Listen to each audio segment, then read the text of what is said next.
All right, so I think we can start. And the first thing will be to review the agenda for today. So the first thing, differences between Qt and Qt for MCUs. And we will see what is different in the Qt for microcontrollers in compared to the big Qt. And then we will look how to style the controls. For example, if you are wondering how to change default appearance for a button but still keep its behavior, this topic will be for you. Short coffee break, then we will translate our application to different languages. You will learn how to use Qt Linguist tool, which is a desired form of providing translations for your application. Then the lunch break, and finally the C++ integration to see how your QML code can be connected to C++ parts, and of course all of those milestones. So styling the controls, internationalization, and the C++ integration will be followed by live coding sessions. And before we will start, I told you yesterday that I will prepare one short example, which is directly an answer for one of the questions from yesterday about the signals with arguments. So I prepared two short files for you, which should demonstrate how to pass and how to receive arguments in signals in the QML. So on the left side, you can find a component that is named settings.qml. It just contains some really short example of some mouse area that is watching the click events, and on each click event it forwards it to the settings change. Sorry, this should be like this. Settings changed signal, which takes an argument of type int. And in this case, I'm just passing some property of type int from the root rectangle, which is in the settings.qml. And on the right side, if you are going to use that component, I mean settings, you can watch signal by providing on settings changed signal handler, and by using the name of the argument inside the body of the handler, you can reference your argument passed from the settings.qml component. So by doing this that way, you can pass arguments and receive them in other places. Or the thing you should remember here is that always you have to strongly type your arguments. This is required in Qt for MCUs. From the C++ side, I will cover that during the C++ integration. So this is about this, and let's get back to regular agenda, and let's see what's different between Qt for MCUs and Qt. Some things are different by design, and we mean it. So, well, there is a question. Oh, first, for example, you're welcome. All right, so version in import statement is optional. I told you that yesterday already, but just to remind, version in the import statement for Qt for MCUs is optional, and it's only needed if you are working with Qt Creator. This tool will require from you providing that version. And if you are going to get rid of some error messages in Qt Creator, you have to provide some version, but it's not important. It will be skipped in Qt for MCUs at all. Every object's parent property is read-only, and you cannot change the parents. So that also means you cannot rearrange your items in the rendering tree. List model and list elements are also read-only. And if you would like to have some mutable list model, you have to use C++ model for it, and we will cover that part later on. There is also no separate font object. Font is always defined inside text element, and if you would like to reference that, you have to reference that through the text element. All right. Also, JavaScript implementation is limited to some kind of a minimal subset. There is no strict definition of what that subset contains, but for sure, you can use property bindings, signal handlers, and custom functions. If it go about functions, you have to use strong typing, which is inspired by TypeScript. And here is the short example. So each argument has to have some type assigned and the return type as well. And there is no support for external JavaScript files. That means you always have to put all of the JavaScript code directly inside your QML files. Colorized image. This is also different by design.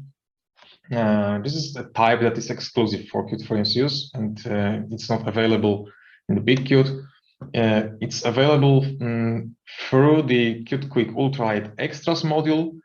And what it does, it provides an overlay for color overlay for the image that is provided as a source. And in big Qt, you can reach the same behavior by providing layer effect for the regular image, as shown on the example below. So colorized image does exactly the thing from the example in the big Qt.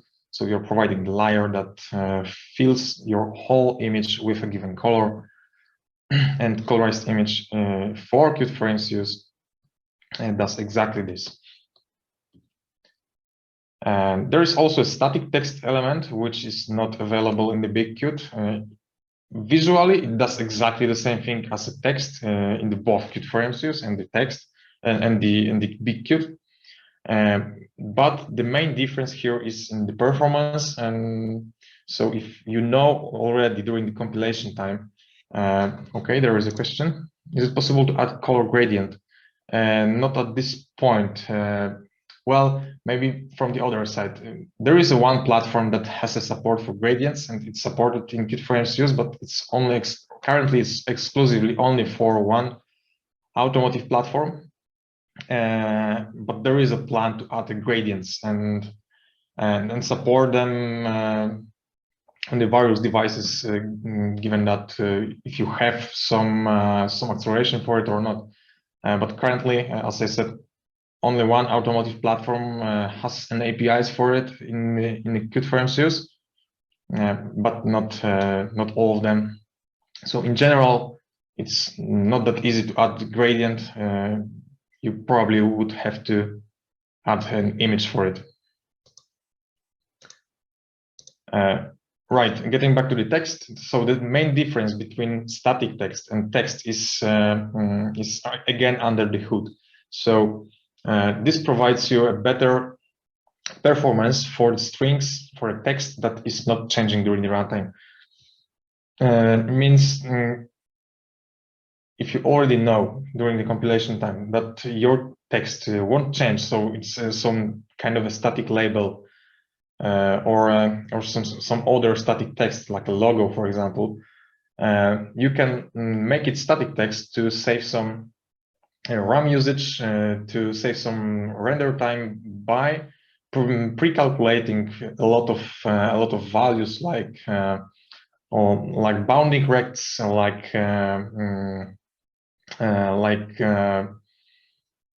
gluing together some glyphs, or storing some informations about the rendering still in the compilation time, and that could save you a few of milliseconds that can be useful for something else. And as I said, visually it works exactly the same as a text in the Qt for MCUs or the big Qt. With that difference, it's a bit more efficient if you already know that your text won't change during the runtime.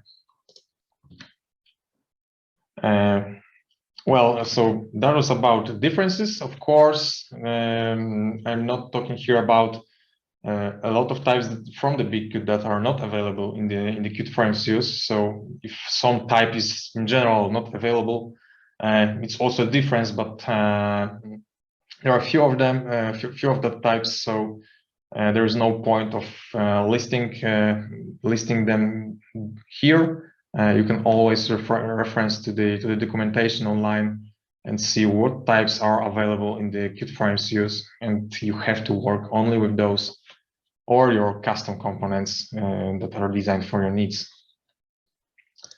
Right, so let's move to styling the controls. You have a few ways of doing that, and there are 3 of them.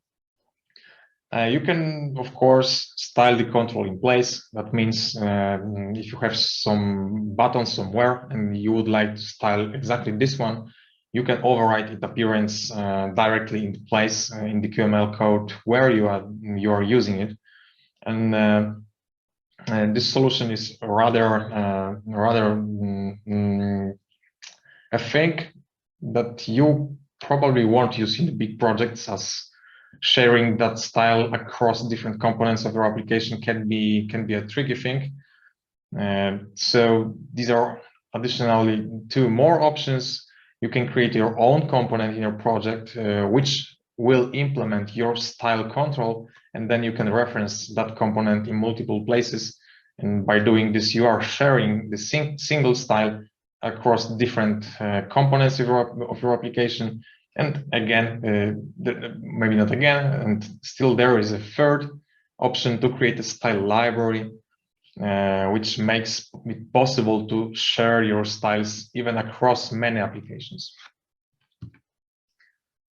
But in general, how it's done? Okay, and so every control has some set of properties that defines its appearance, like a background, like a content item, like a handle, for example, in the case of a slider, that small thing which you can move left and right. And by overriding those, you're changing the appearance. So if you would like to have a background, which is an image, you are just basically providing an image in the background with a given source. And then your button will have an image in the background each time it's rendered. Some examples, some short snippets. This is an in-place styling. You have some sample1.qml component in which you are using a button and you are overriding the background property for it with a rectangle. Then your button just in this place, in this component, will have a custom background, which will be that rectangle. The better way of doing that, you can create your own component. On the left side, you can see the mybutton.qml component that uses exactly the same way of overriding the background as previously. But the main difference is that in other QML files, you are using that component as a regular button. And by doing this that way, you can share single implementation of your style across different places in your app. There is a question. In a case where we place an image in background, does image scale automatically to button size? No, it's not. If you will design its size to always scale automatically, then it will be. But by default, it won't. So that scaling behavior has to be defined by you. It's completely possible, of course, but you have to write the logic for it manually.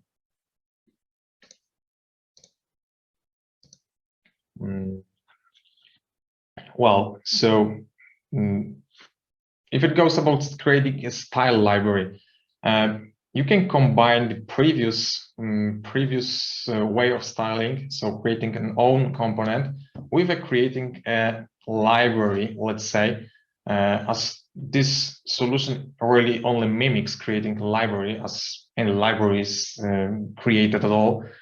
So you're putting your styled components in separate directory, and then you can import that directory as some some style library in other QML files, as it's shown on the right side. So we are importing the controls directory as MyControls, and then through that MyControls, you can reference the button which is defined there. And this is the simple way of doing the style library. But if you are going to really create a style library and share it as a static library, which is a compiled thing across different applications, then you have to create another QML module in the CMake by using the QL_add_QML module.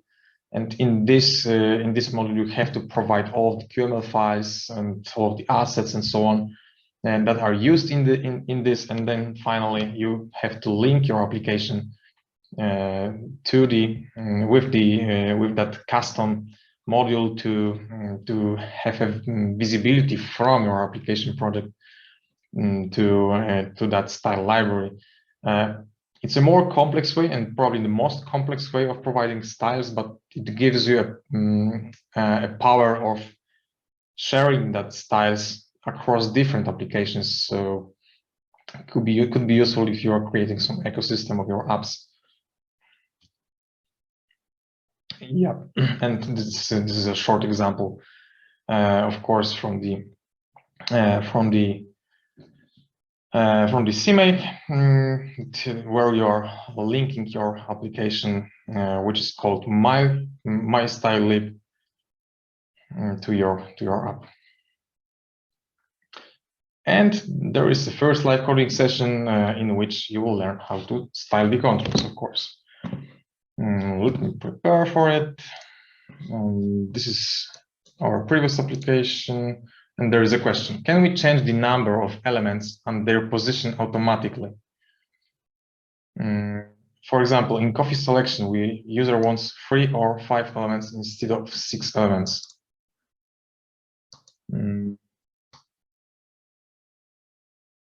Well, for sure you can change number of elements in some list or something, but I'm not sure what exactly you're asking about.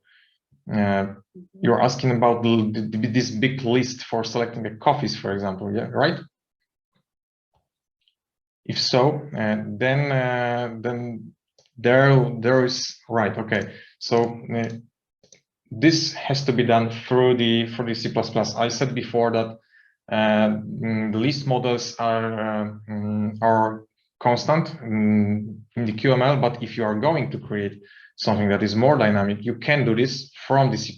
So you have to expose the model from C++, which can be mutable thing, and you have to pass that model to some component that will repeat. So for repeater or for the list view or something. And from the C++, you have to populate your items in the model, and based on that, you have to modify the appearance of your application.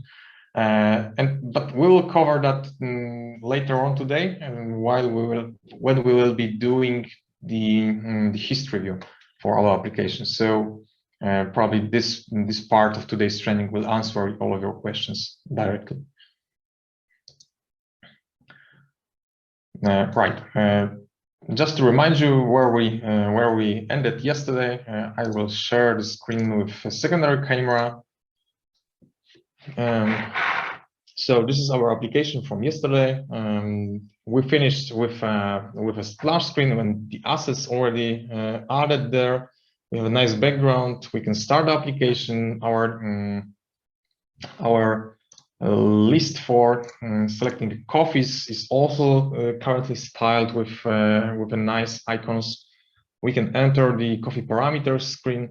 There are some sliders that can be used for changing the parameters of the coffee. The start button here is not working at all, and we do not have any styles for those controls like buttons or sliders, and we are going to change that right now. So let me get back to sharing the screen. All right, and let me prepare for the next live coding session.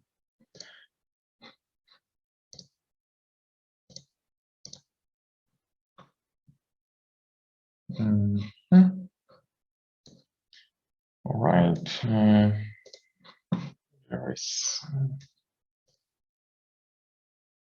this. All right. So if you are following my live coding sessions, so right now I will be starting from free_coffee maker step 2. And if you would like to align with my state of application right now, you have to go to step 1 and get solution. This is exactly the state I'm starting with right now. And we will continue with step 2. And the first thing here is to get some files that are prepared to speed up the things. Of course, let's review what do we have there. We have some controls. So slider has some style already defined, but we won't use that. In the first as the first thing. We will define our own style for the button to learn how to provide the style, how to make use of it in the whole application. And then we will use prepared slider style, which is done in exactly the same way. We have a new set of the fonts for Roboto, and we have some new assets for button, 2 versions of the background for the pressed and normal state. And the same goes for the slider knob and some slider backgrounds, which will probably answer one of the previous questions about scaling the background up to the size of the control. As you can see, the background is just a short rectangle, which will be then scaled horizontally to fit the whole size of our control. But this I will cover as a next step of this live coding session. The first step will be to implement the styles for the button. So let's copy those 3 directories and let's paste them into the coffee maker directory. If anything needs replacement, please replace the files, and we can minimize that. All right. Let's verify if application works on desktop still. So I'm changing the kit by clicking on that small microcontroller icon, then selecting desktop, release, start.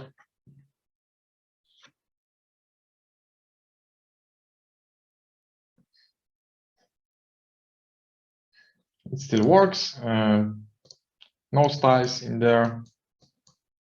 All right.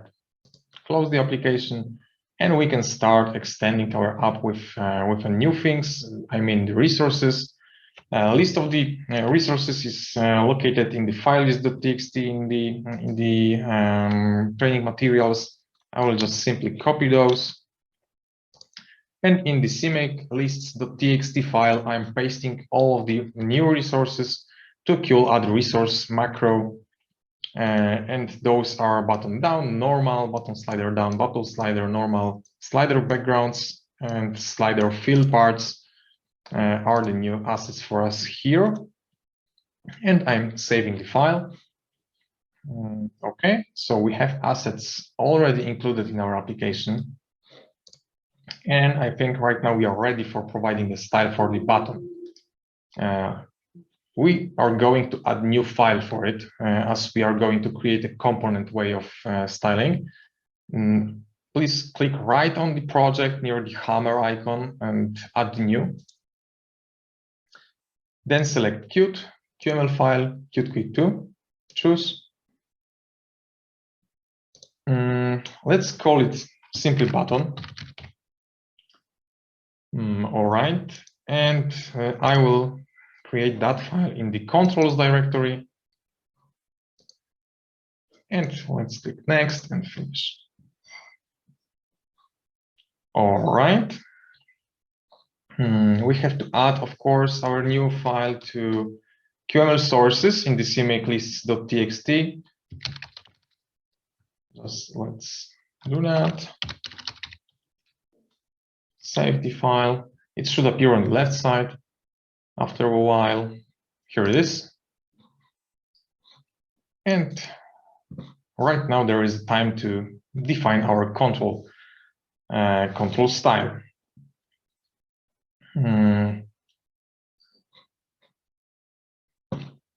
All right. So we'll use the button template. So at least we need to import Qt Quick templates. We don't need an item, so I will replace it with a button.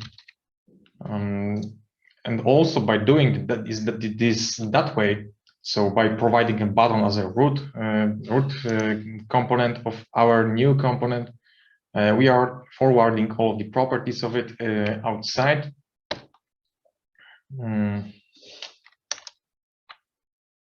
Let's give some ID. All right, and I would like to add some new paddings, insets, and size. But before that, I will show you what are those in the documentation. All right, here it is. So we will be defining some insets, which are the distance between the overall boundaries of the control to the background.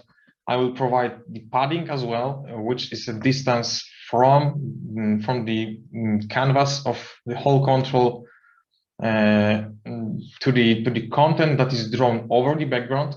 For example, in case of a button, it's usually some text.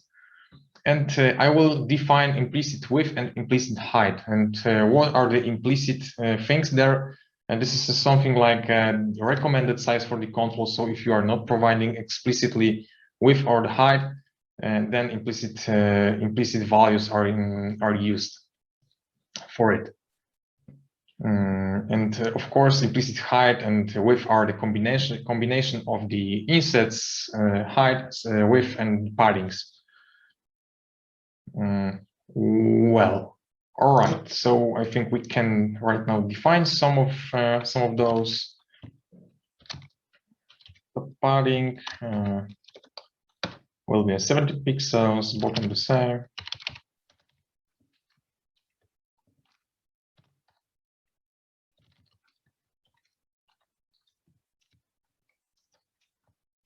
Left padding is 16.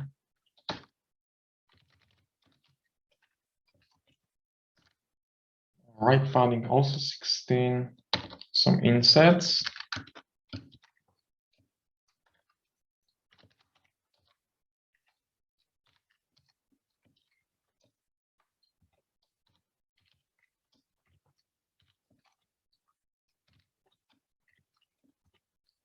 So insets horizontally 2, vertically 2, horizontally 5.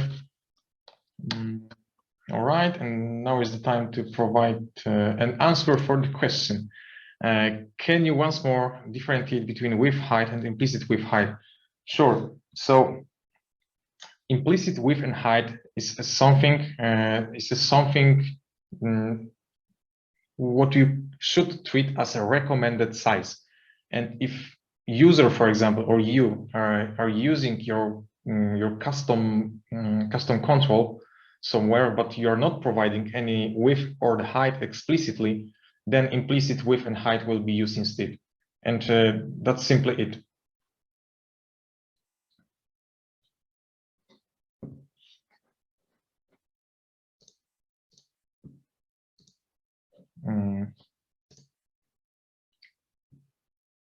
And there is another question. You probably answered this yesterday, but why those import errors in the IDE? Well, so the Qt Creator support for Qt for MCUs is still improving. It's currently still an experimental support, which needs some more improvements. We are still working on it, on providing more and more features and the better experience. But the thing is that there's so much things to support in the Qt Creator in regards of Qt for MCUs that simply we still need some more time to to make it all bulletproof. So it shouldn't be like that, but still, we need a bit more time to fix all of the issues there.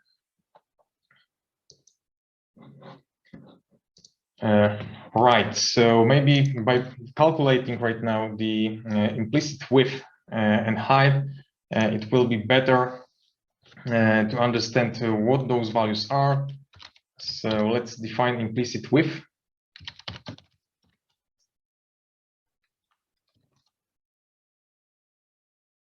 All right, so we will take the maximum from if there is a background, we will take backgrounds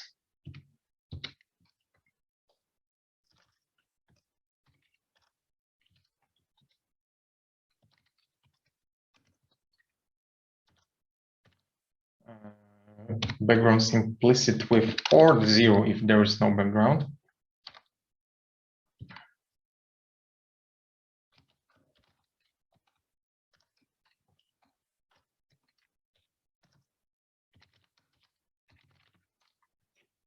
All right.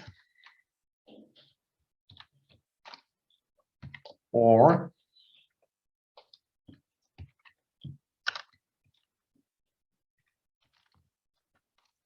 if there is a content item,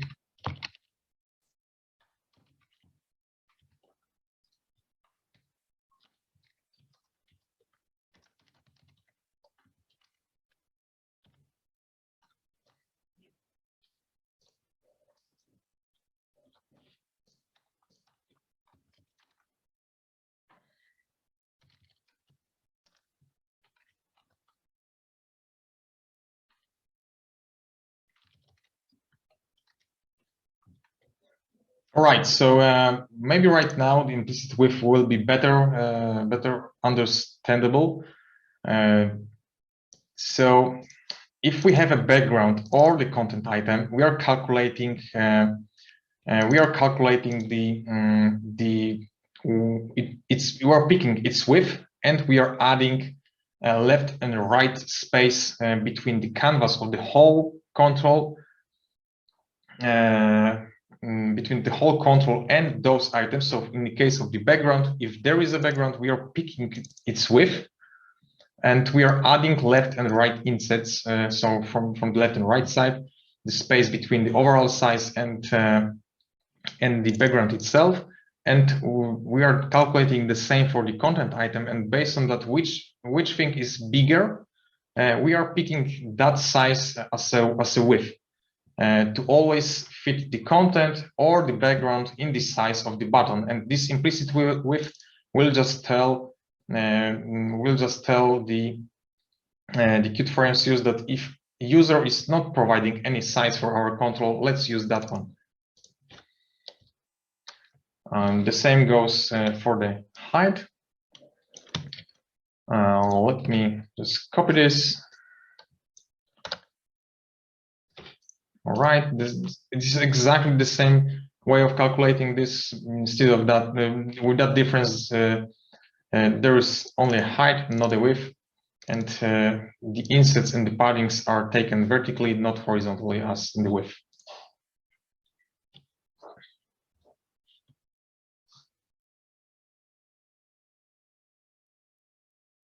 And there is a question. As I see, top inset almost half of top padding. At documentation, but we entered as 17 and top inset as 2. Are we ignoring top inset and minimizing it? Well, it's just to align the assets which are going to be used to style the button control. And well, to be honest, those values are strictly tied to the what I did. These are strictly tied to the design that you are providing for your control. So well, maybe we are not ignoring it. We are just adding a really small amount of the insets that are needed just for our case.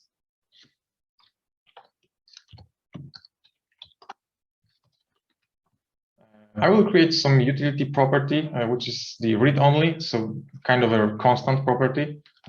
It will be real,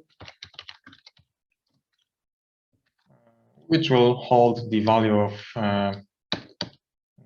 text size. I will also alias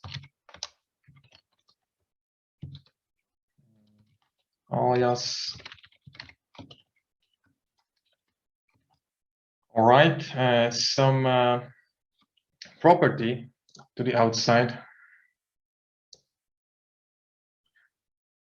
The answer for the question from the Conrad, who asked that in the chat. I will cover that part as the last step of today's training. There is a C++ integration part which covers your question.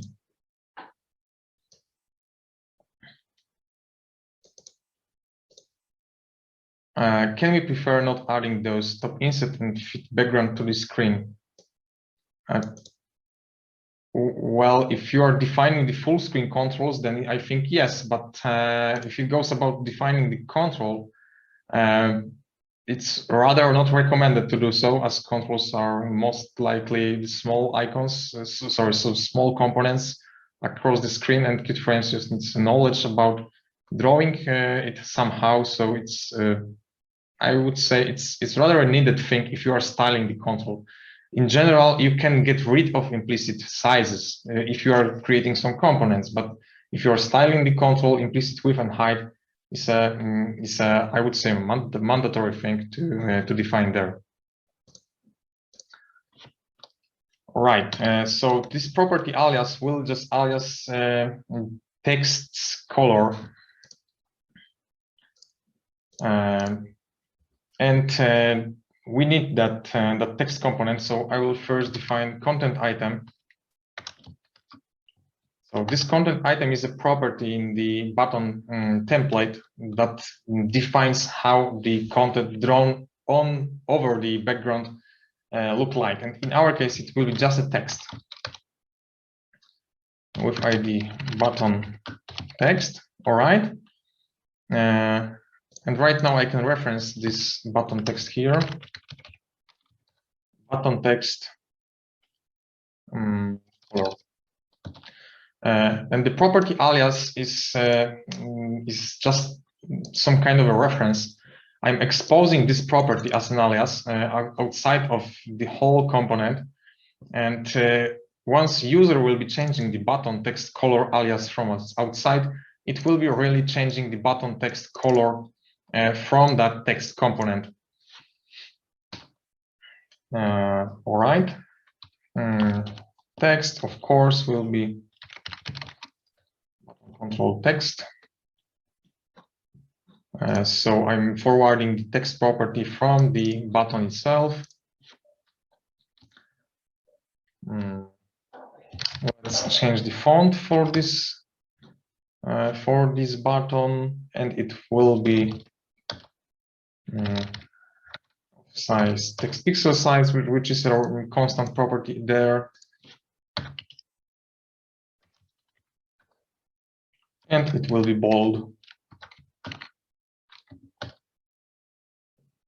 Right, and we would like to horizontally center text to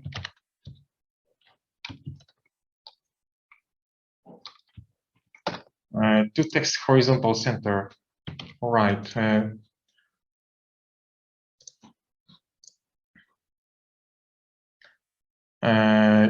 I see that Jakub has provided an answer, but yeah, thank you, Jakub, for pasting that to all of us.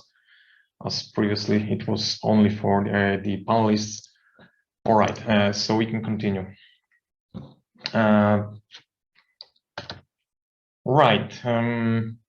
So currently we have defined some sizes, some margins, some insets, paddings. For our control, we defined how the content item will look like. So it will be a text with a bit different font and its size. And right now I would like to define the background for our button. All right, and in our case, it will be an image.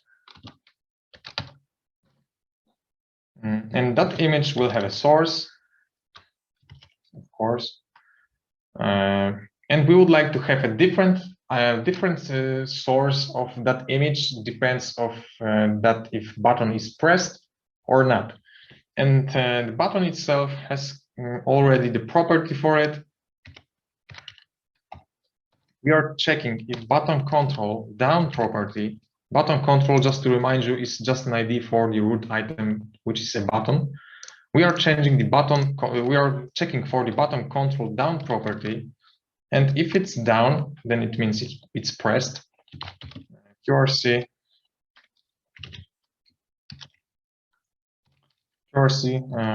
button down, and if it's not down, it's a QRC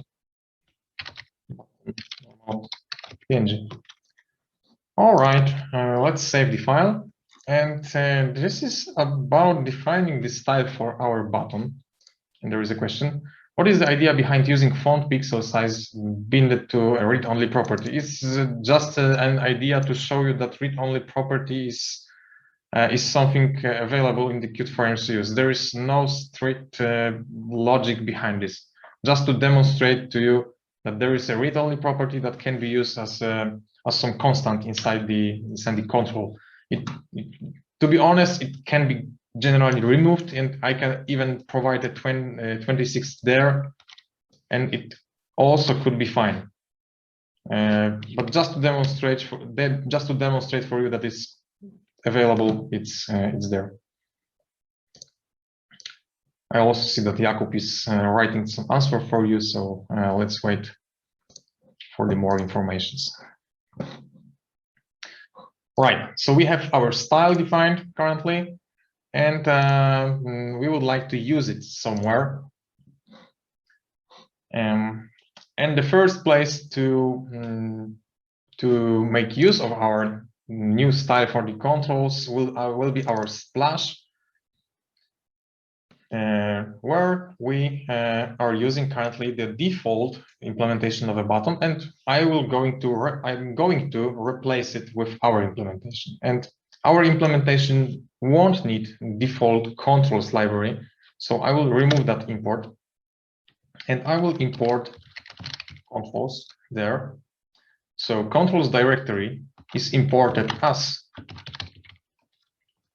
Coffee controls. This can be any name. You can define your own. And I'm going to reference the button from the coffee controls. So new import, that is importing directory as a module, which I'm referencing below to get the button implementation, which is ours implementation.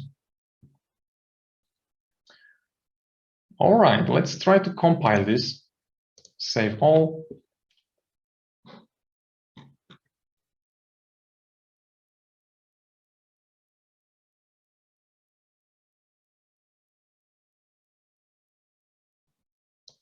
And here it is. As you can see, we have a new button, which right now is styled to match the overall design.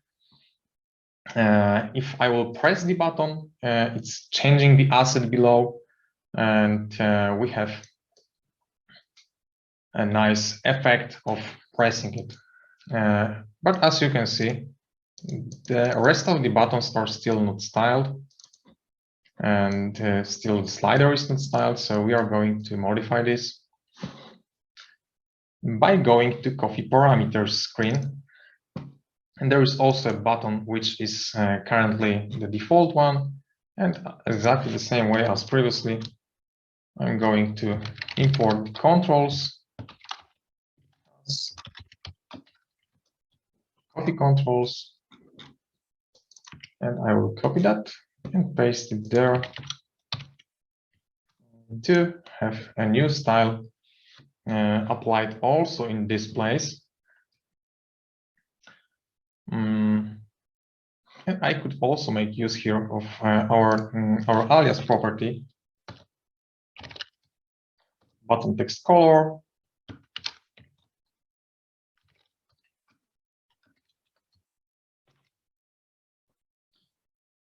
which will be a button text color.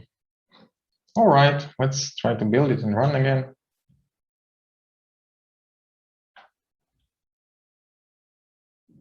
All right, let's start. The text is black there. And here, I'm not sure if you're able to see this, but it's more brown than black. And the new style is also applied in a different screen. All right, and the last control that we don't have a style for is the slider, and this is currently prepared in the training materials, so we won't waste time to create another style by ourselves. But I will explain you how it works. Let's go to CMake-lists.txt, and I need to add that style to our solution. Right, let's look inside that style for the slider. Here are also some implicit width and height that defines the recommended size for your control. From and the step size, there is a question: where does the theme object you are using come from? Here we go. The theme is something that comes from the training materials. It's located in the separate helpers module, which is defined in the CMake-list.txt. It's defined exactly here. So we are defining the separate module, which will produce a separate static library called helpers module. It's tied to the URI helpers, and this module holds two QML files, two QML components, theme and the helper functions. And let's look inside. And this theme is a singleton, so it's available globally through its name. And it holds some read-only properties that hold some configuration, like some sizes, some colors. The same goes for the helper functions, but it only holds functions.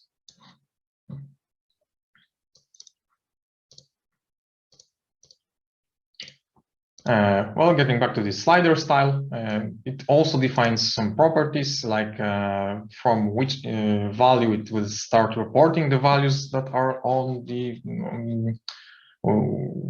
which are changing while you are sliding the knob. The step size is also defined to be a 1, and how the background is defined. And this is a more complex thing than previously in our button, as it's a combination of multiple images, multiple assets.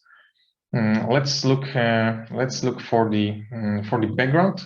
This is the left part of our background. And let me show you the asset resources. This is that one, slider background left. As you can see, it's rounded from the left side, and the slider background right, it's rounded from the right side, and the center is just a rectangle, which can be connected in between those two and enlarged to create an effect of the constant background. And the left side is just placed on the left side. Its position is calculated, depends on some paddings and size, but in general it's on the left side. Then let's focus on the background center, and as you can see here, the width is calculated. Also depends of the overall size and the position of a knob. The same goes for the fill part. It's also calculated by the position. Yeah. Right. And the handle is, of course, another component, which is an item with an image inside. And you will see shortly how this style look like. All right, so where this slider is used in the coffee param slider component. Here we also need to replace default import and import controls directory as coffee controls, and the slider has to be referenced from there. All right, let's try to run it.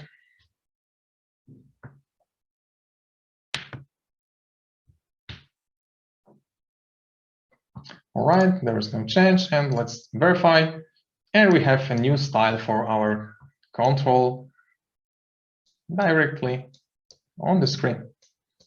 And by defining it once, we replaced 3 occurrences in our application. Let's notice that when I'm clicking the knob of our slider, it's changing the asset as well.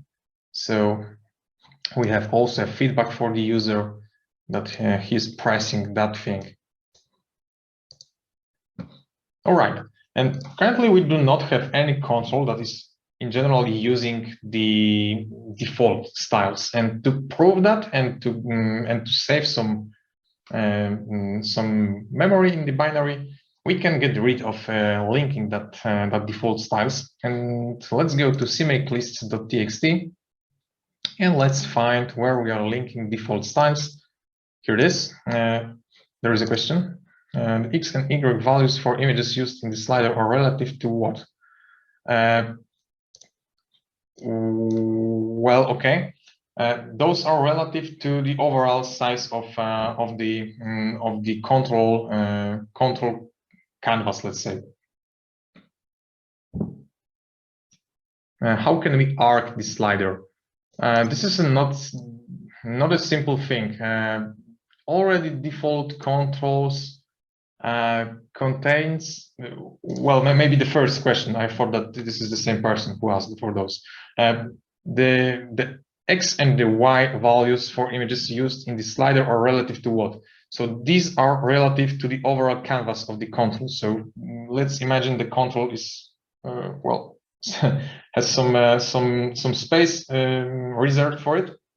And the X and the Y values are the values that are moving the item just in scope of that canvas, which is tied to the control itself. And how we can arc the slider?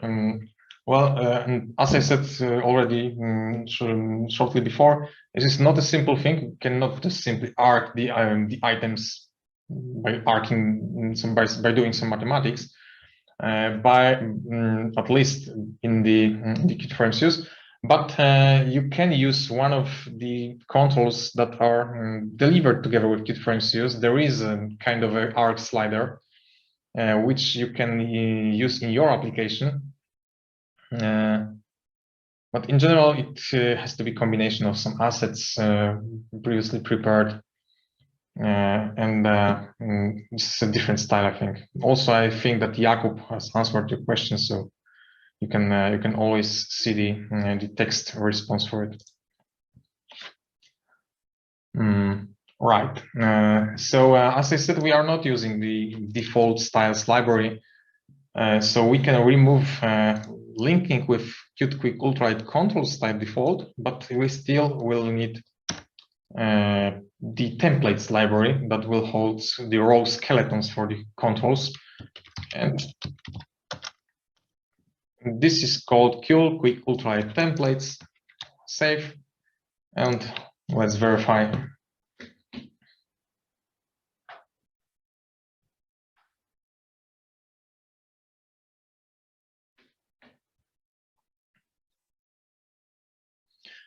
All right. And everything works fine. So this is a proof that we are no longer using anything from default style library. We are just using raw skeletons of the controls, and we are providing styles for those that we are using by ourselves. Right, let's verify on the device. I'm changing a kit to STM board release. Let's wait for the CMake to reconfigure. And I'm hitting a start. And I'm switching the switching to the secondary camera. It's still the old version. Let's give it a while to compile, link, and then transfer application to the board.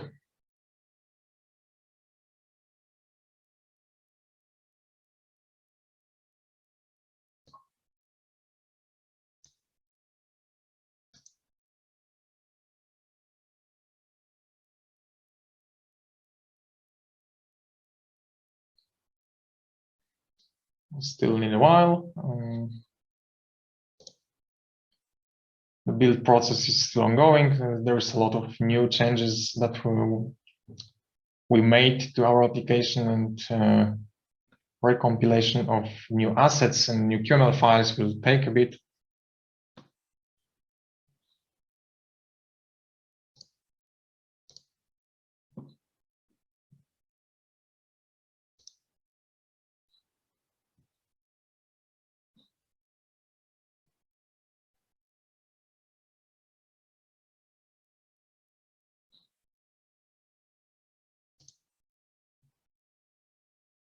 All right, the application is right now transferring to the board.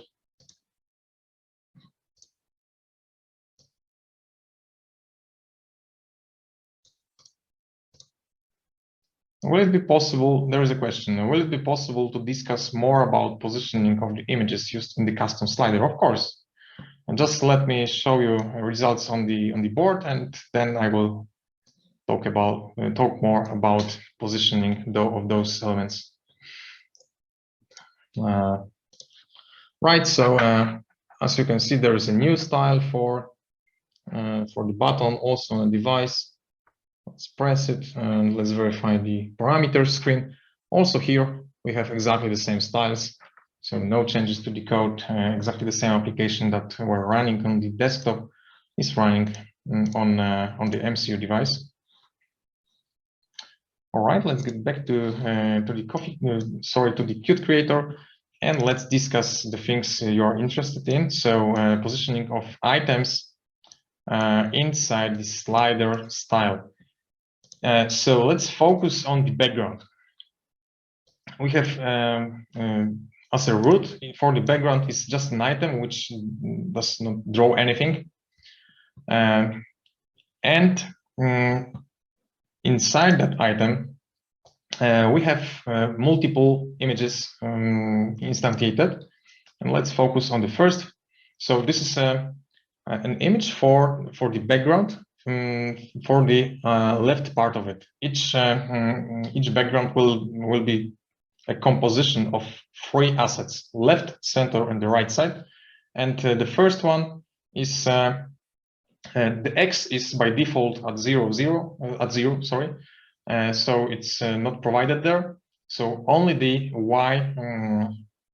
Y coordinate is calculated right now, and it's moved from the top, so from the top to bottom. So we are adding the Y, the top padding, so it's a bit lower to keep the padding of the control in place. And then there is an available height minus height of an image, and this is divided by 2, of course. So we are checking how much space we have. We are also removing the height of an image. So we are basically centering our background left part, centering horizontally, vertically. Sorry, we are centering vertically our left part of the background in this item. So it means in general in the whole slider, Then let's focus on the backgrounds center. So its X position is just the last pixel of the left background. As you can see, it's referencing the width of the left background, and the Y coordinate is exactly the same as for the first image. Can you show the assets next to your screen to see exactly what we're okay? Right, sure.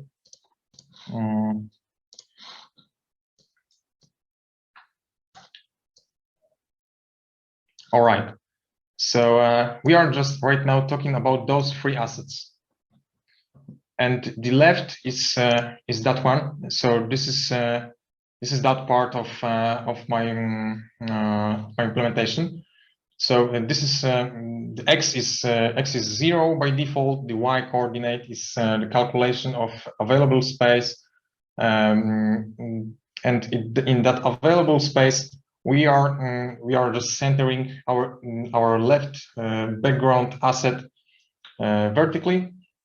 Then the center part is that one, and as you can see, the X coordinate is positioned as on the last pixel of the left part of it.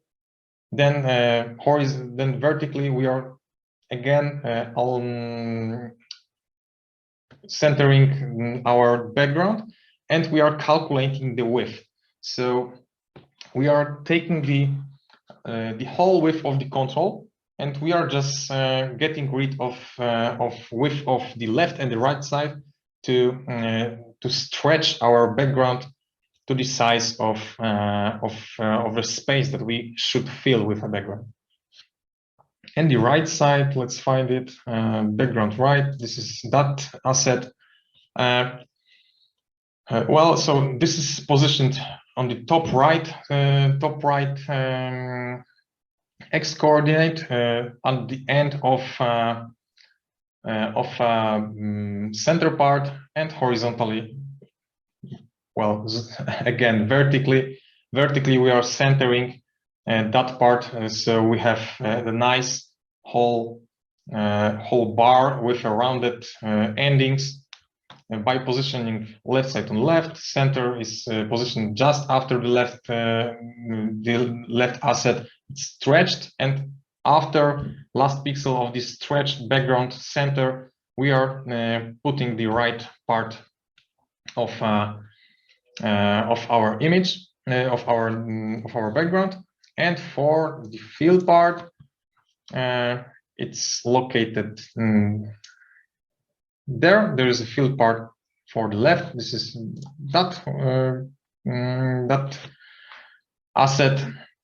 So once again, we are starting from the left side. So X is completely 0 by default. Of course, horizontally we are also centering. Vertically we are also centering this asset. Then let's focus on the fill. So we are calculating its width based on the visual position of NL, and it's done there. All right. So if our visual position is changed, then width of the fill center is also changed, and then the center part of it is scaled up to our needs. Of course, horizontally it's still centered, and its start is positioned at the end of the left part of our assets, of our bar, the fill part of the assets. All right.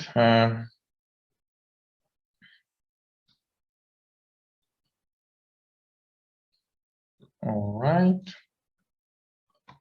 And of course, the right part is just positioned at the end. It's there. It's positioned at the end of the control. So at the end of the background for the fill part. Oh, well, maybe in that way. And also, of course, it's it's vertically centered. Do you have any more questions about this, or the concept is clear for you? Just let me know in the chat or on the Q&A section. Well, it's just an it's the same as just double equal marks, but the syntax was taken from JavaScript.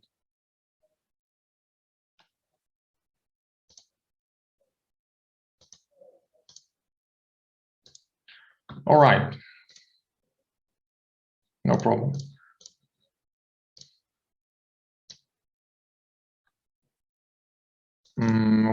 There's another question. Will we do an example push button or raw data input from pin? No, not at this point. This is a getting started training, which does not cover that parts. But you can wait for the last part of today's training, and on this part, I will explain you how to connect your QML code with some C++ logic, and of course, from the C++, you can access some push buttons or raw inputs from pins, and based on that in the C++, you will know already how to transfer your informations to the QML and to the UI. And the last question, maybe not last, but the question that just appeared, just to confirm, is the QML there is no difference between. Jakub is already answering a question in the text form, so just please wait a bit for the answer.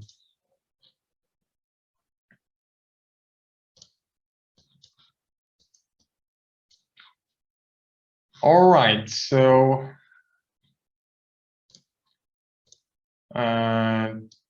this is about the first live coding session, and we approach the first coffee break.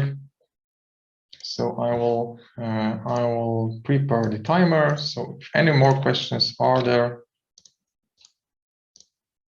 please ask. But if not, I'm just starting the timer, and let's see each other in 15 minutes.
All right. Good morning, everyone. After the break, let's continue. And the next topic is internationalization. Let's see what it goes if we are talking about translations. So in general, translations in Qt for MCUs are based on the Big Qt approach. So it uses Qt Linguist tool, which I will explain you shortly. And if you are going to provide any text component that has translated string, you have to wrap your string with a QSTR function, which will cause your string to be translated. And for those who don't know how Qt Linguist tool works and what is the workflow with it, on the right side we have some small diagram, and let's go through this diagram from the most bright green circle. So you're adding new content to your application, and you are adding new text components in your QML files. And for those text components which you would like to have translated, you are providing strings inside the QSTR functions, and then during the compilation time, you can set up one of the steps to run Qt Linguist tool on your QML device, files, and then Qt Linguist tool will detect all of the new text strings that are not translated. And in the both cases right now, if you don't have any translation file already, it will create new and add all of the missing translations to those new files. And if it will detect that your files are existing, it will just extend and add new things to the content that already exists. So by doing this, you are always sure that during the compilation, you always have your translations files filled with all of the strings that are in your application and are marked to be translated. And then separately to the project, you can translate missing texts by anyone.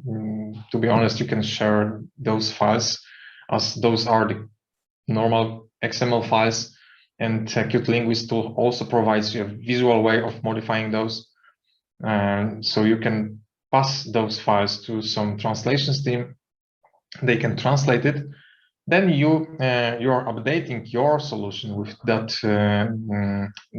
translation files with the translations included, and after compilation you can release your application which will have translated content. Then the next cycle could be where you're extending your app with new content, you're adding new QML files, new components in existing QML files. Where are the text components with translated strings? You once again run Qt Linguist tool on those. Translation files are updated to contain missing translations, so the entries without translation, but with that intention to be translated. Then you are translating the missing parts. You are building up with a fully filled translation files, and you can release your app, and so on, so on. So you can repeat that flow to still extend your app with more and more translated content. And this comes with some limitations, of course. You cannot provide translations from the C++ side. There is no QSTR function there, and Qt Linguist tool is not parsing any C++ files. So every translation has to be located in the QML. Qt for MCUs does not support other functions than QSTR. In the Big Qt there are more, but in the QSTR, in the Qt for MCUs, there is only that one.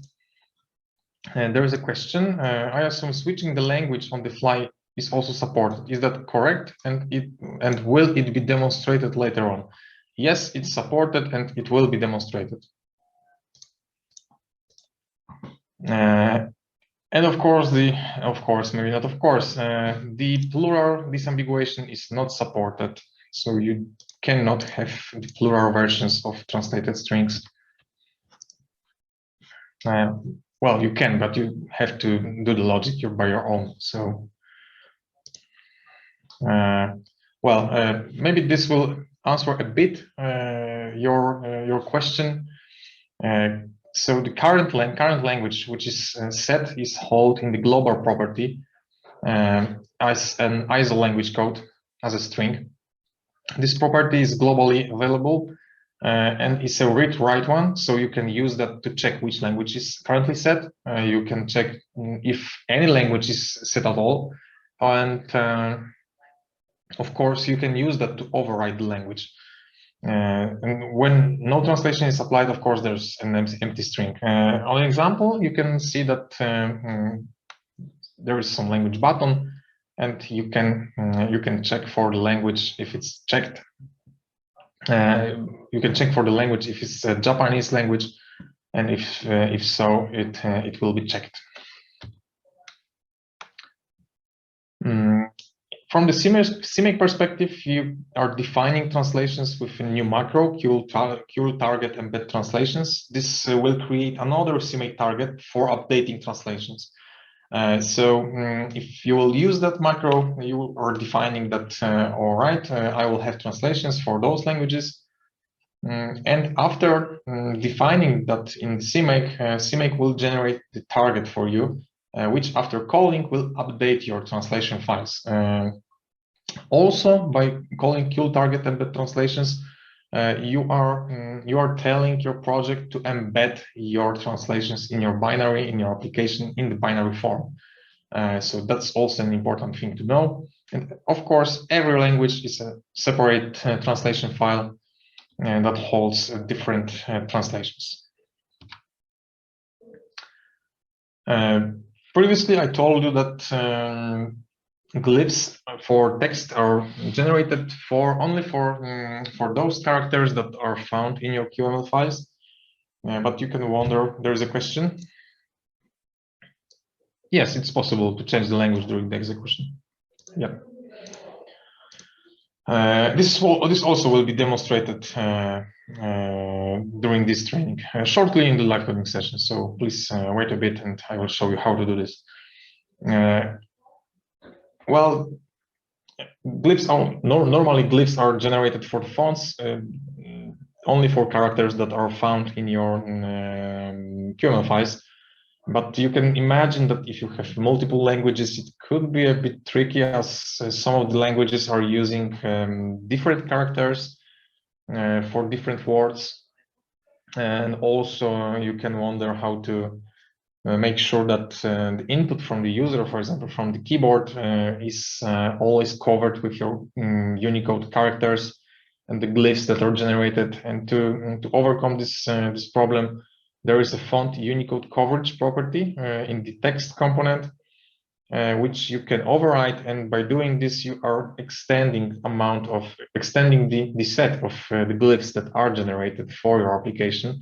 And in that Unicode coverage, you are providing it as a list of the various values. And it could be a Unicode block, which is a predefined block for the region. On the example, you can see the one for Canada. You can provide an arbitrary string literal with a single character to generate glyph for. And of course, you can add some range of glyphs as an begin and end. Those will be generated as well. And there is a live coding session which will demonstrate how to translate your application, and in our case, our coffee maker machine. And there is a question: why is the need to provide glyphs coverage explicitly when one is already using font files, which surely will have those glyphs? Right. So if it goes about creating applications for microcontrollers, you probably will have to pay way more attention to how much memory you are using. and the font file contains enormous amount of glyphs normally. If you are going to generate glyphs for all of those that are available in the font file, you will probably use a way more memory than you need. And this will cause your final product to have the bigger memory for which you will have for sure to pay, and your final consumers will also have to pay. And so if you are going to shorten your costs, you're probably going to shorten amount of memory that you are using among of other things. But in general, to keep your memory as small as possible, you should keep glyphs coverage as small as it's possible, as by default glyphs are pre-rendered, so these are kept on your binary and in your flash memory as alpha maps that contains your characters of a given size of a given font. Of course, you can use a font as a single file and use a dynamic way of generating the glyphs during the runtime, but this solution is slower, and it will consume more performance, more time to render those. So you need a control about the glyphs and how much them is generated at all if you are using the pre-rendered versions of them. All right. All right. So let's get back to the Qt Creator, and let's open. Oh well, let me prepare for it. This is not that one.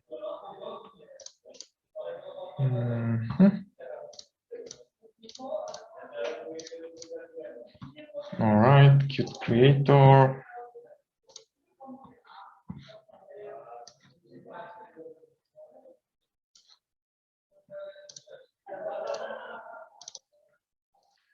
All right, so from training materials, okay, there is a question. Thanks, but I guess this works only when developer already knows what glyphs will be used, right? Right, exactly. So if you know that, for example, your application will be used in Canada, you can extend your set of the glyphs with a Canada set, and then you are more or less safe. But if you are really, if you really don't know and you cannot predict which glyphs will be used, then probably it will be better to use a dynamic way of generating the glyphs. And as I said, it will be a bit slower, but you are gaining some other benefits from that, right? So you are always there is always a possibility to have an alternative way of generating the glyphs, but you have to decide which option is better for you, or generate glyphs beforehand and use those. It's a faster way, but consume more memory. Or you would like to have less memory used, and you would like to be a bit slower, but generate during the runtime.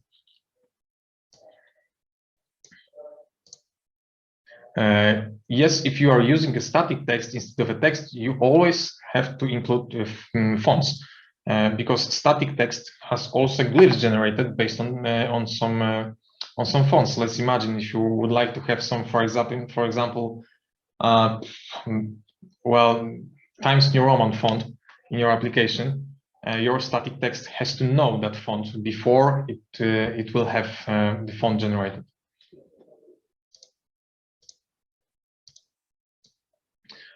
Let me start the step 3.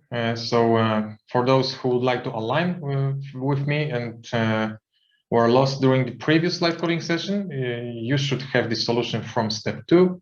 And I will start creating a step 3. And let's start with, as usual, copying the files that are prepared for this live coding session. These are some new components, some updates for currently existing components as well. We have a new style for the radio button, the simple style for it, some updates for helpers, for team and the helper functions, and some new resources for button for changing the language. And there is a background for the pop-up and some new assets for styling the radio button. All right, let's copy all of those.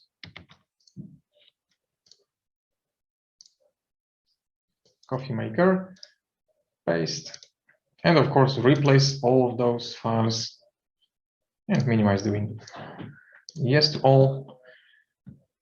All right. Also, as usual, let's go to cmakelists.txt and let's add new resources. You can copy a list of those files from the file list.txt, which is also included in the training materials. So I'm adding new resources there: button language normal, down, language selector background, radio off and radio on. We have to add new QML files. There is a new control in the controls directory, radio button.qml, save, and also some new QMLs for language selection pop-up, language button.qml,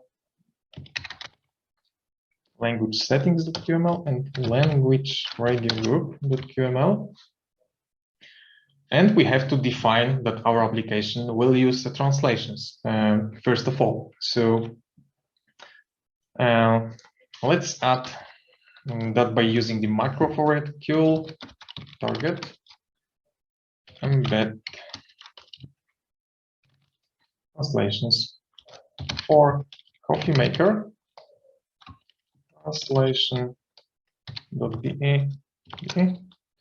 Our application will be translated to two languages, well, to three: the English, and German, and French.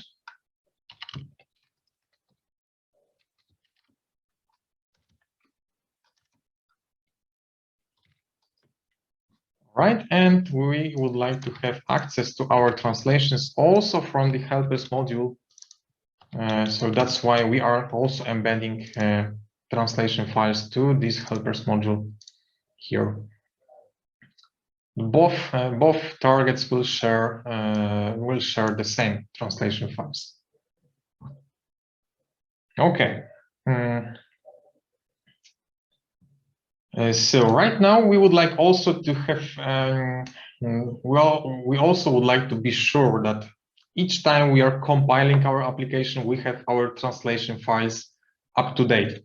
So each time we are adding something to QML files, we would like to be sure that new text components marked to be translated are in fact located inside translation files. And to do this, I will create some pre-built steps that will trigger updates. So let's do this. Let's go to projects on the left side of Qt Creator window, this icon of a tool. And let's go to build on the left side, build and run section. Let's go to build of our Qt for MCUs 1.9 desktop kit. And let's find on the right side build steps.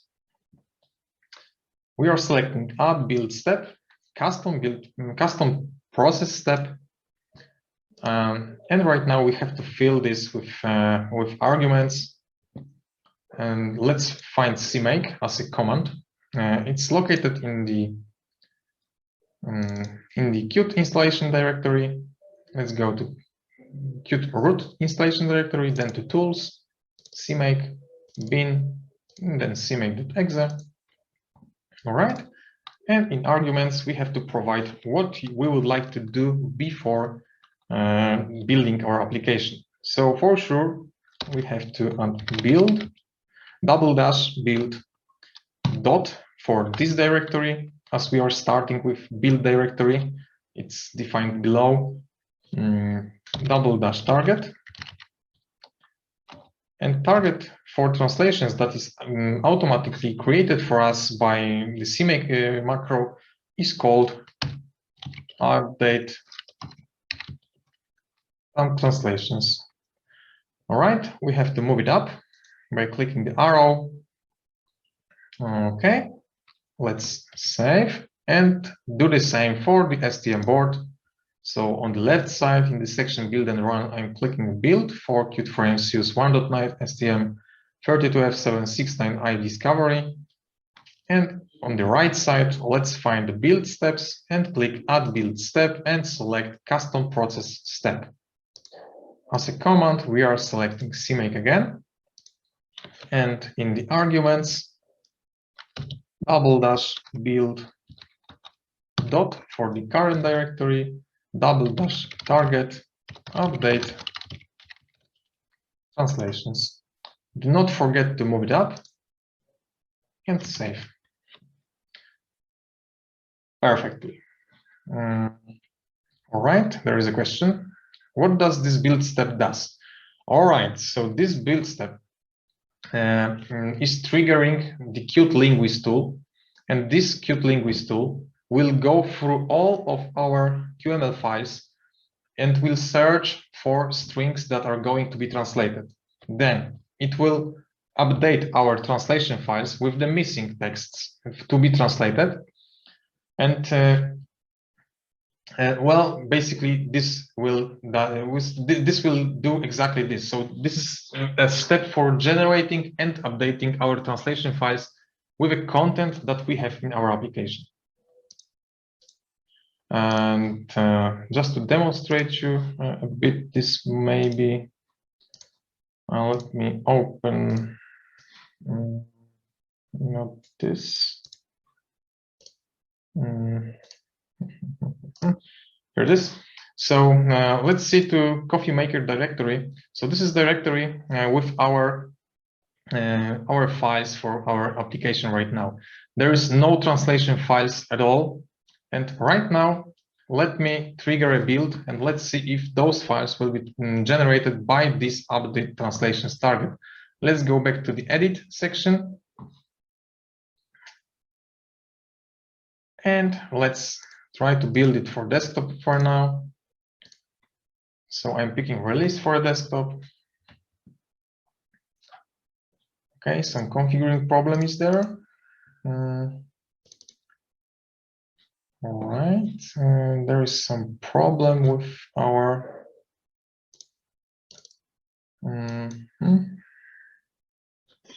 All right, I have to move it a bit down as CMake does not see the helpers module yet. All right, it should be fine right now.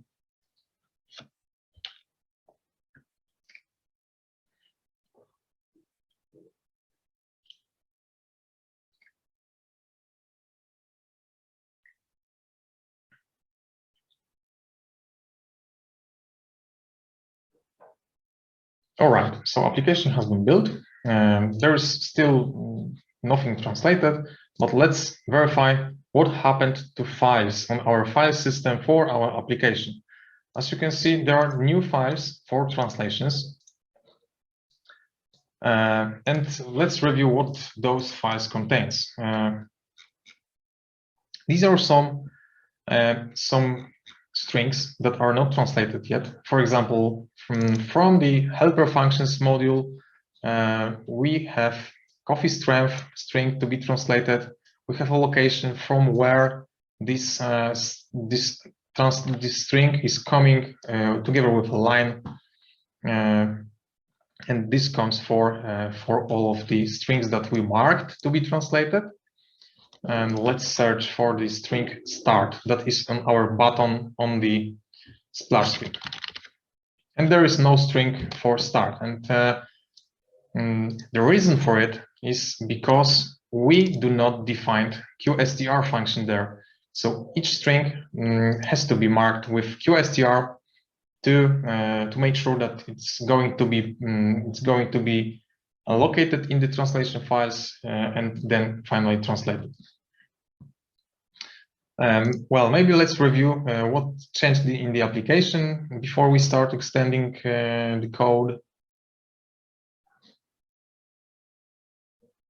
All right, so there is a new menu for switching language. After clicking the icon of the globe, there is a new pop-up with radio buttons for changing the language. As you can see, the only thing that is changing right now is the code for the language that is currently set. For French, it's FR. For German or Deutsch, it's the E. And for English, of course, EN. And we can save, of course, that settings. And there is a question: what is considered a string to be translated by Qt Linguist? Well, while I'm talking about string to be translated by Qt Linguist, I'm just thinking about, for example, text provided somewhere. If you are keeping a string in your QML, if you would like that string to be translated and to be dynamically changed after the language is changed, you have to provide QSTR. And I mean exactly this. So string that is going to be translated by Qt Linguist, well, detected by Qt Linguist tool, has to be marked with QSTR, and then it's translated by a person, all right, by someone who knows the language. And finally, after embedding those files with translations included, you will have it translated. Is the initial TS file empty and after build the project field? Initially, there is no TS file at all. So after building the project, it was generated by the update translations target. Right. So let's try to fill the translations to really see that something is changing while we are changing the language. No problem. So this start string is currently not included in our translation files. Let's verify this once more. It is not, no results. So I'm adding right now QSTR to this. And let's just trigger a build for our coffee maker. This is done by clicking the hammer icon below. Well, so I'm triggering a build, and as we have a new custom build step, it will also run the update translations, and our translation for the start, well, the entry in the translation files for the start should appear right now. Let's verify, start, and it's located in translation files, and it's also marked that it's located in the splash.qml in the line 24 with a string start.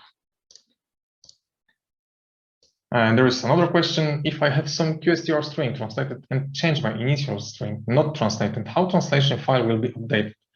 And it's a good question. To be honest, I don't know for sure. You will have, I believe you will have the new entry. We can verify that. So currently there is a start. So let's try to modify this to start one, and I will trigger a build. Well, let's see.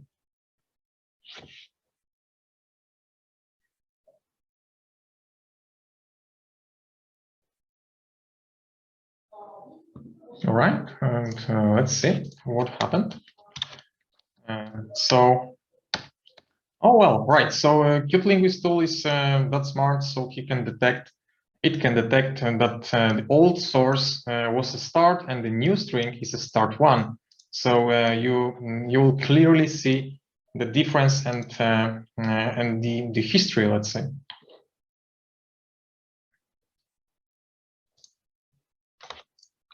Let's get back to the normal start. All right, so let's search for other occurrences of text that is not marked with QSTR. And to do this, I'm pressing the Ctrl, Shift, and F, and I will search for text. Search, and there's for sure some string here. SR.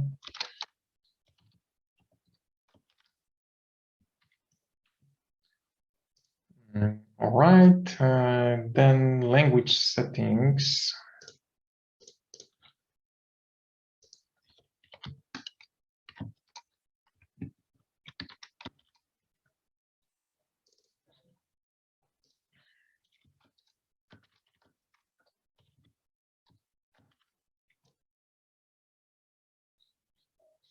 In this splash, we already fixed. And let's see if we have anything more. And no, in helper functions, there are already marked with QSTR. And there is also one interesting thing about QSTR function. So you can just the basic version of, you use a basic version of it. So you can use QSTR with a single argument, and you can provide just a string that needs translation. But also you can provide a comment to provide a context for someone who will be translating a string. So for example, he will then know that this mild will refer to strength of the coffee. And for some languages, it can be important to have a context to properly translate some of the strings. Right, so let's build our application to regenerate the files, and we will try to put some translations to that translation files to see how Qt Linguist tool is looking. Okay, so I'm opening Qt Linguist tool, maybe from there, Linguist. All right, so sorry for having that in the Polish language, but trust me, it's just a matter of icons. But my operating system, for some reason, well, this application for some reason is using the origin instead of taking the language in overall system, on overall system. So let's click that folder icon, and we have to open one of the translation files that are generated for us. I'm picking it from directory that contains the files of our application, and I'm picking it for German language, and it looks like this. On the left side, we have components, so the QML files from which our strings are coming. If you are changing it, then in the center you have particular strings that needs translation. Question marks means that there is no translation for those, and something is missing. And as you can see, for example, from the helper functions, there is a mild string. On the right side, you have the source, so you can see where in the code this string is coming from.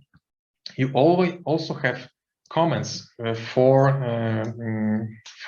someone who is translating it, and then those two fields are to fill translation for the German language, and there is a space for comment in the German language as well.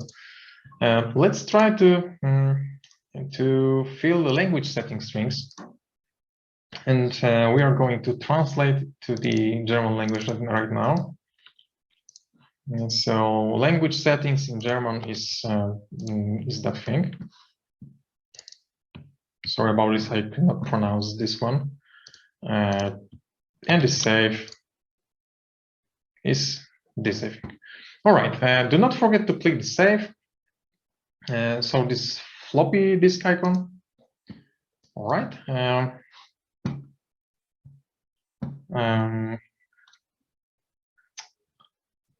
All right, so right now we can close the Qt Linguist tool.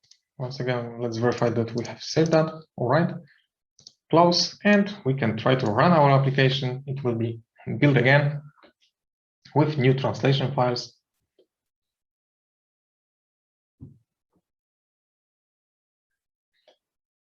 Okay, let's start. And our strings that we translated are located there. So there is language settings and there is a save.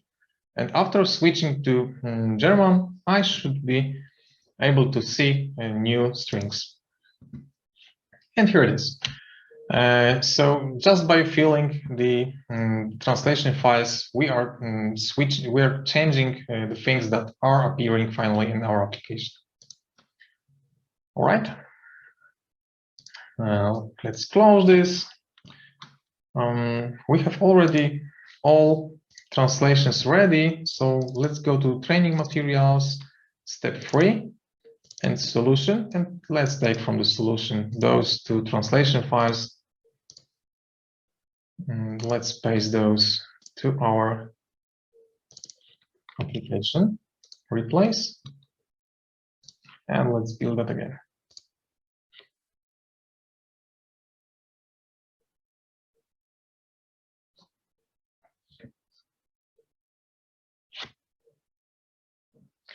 All right, so we are starting our application. Let's review what strings do we have. Those are the names of the coffees, so those won't be translated. We have some medium strings there, very strong, strong, mild. There is a coffee strength, amount, temperature, low, high. There is a start. All right, so let's switch to German and let's verify. So as you can see, the strings are now in German language by just switching the language in our language settings screen. Let's verify French, and it's also different right now. All strings are now in French. And there is a question: how did you set the steps in the sliders? All right, I'm showing you this right now. So there is a coffee control slider style with a step size 1, and if you will look on the style for the slider, let me find this.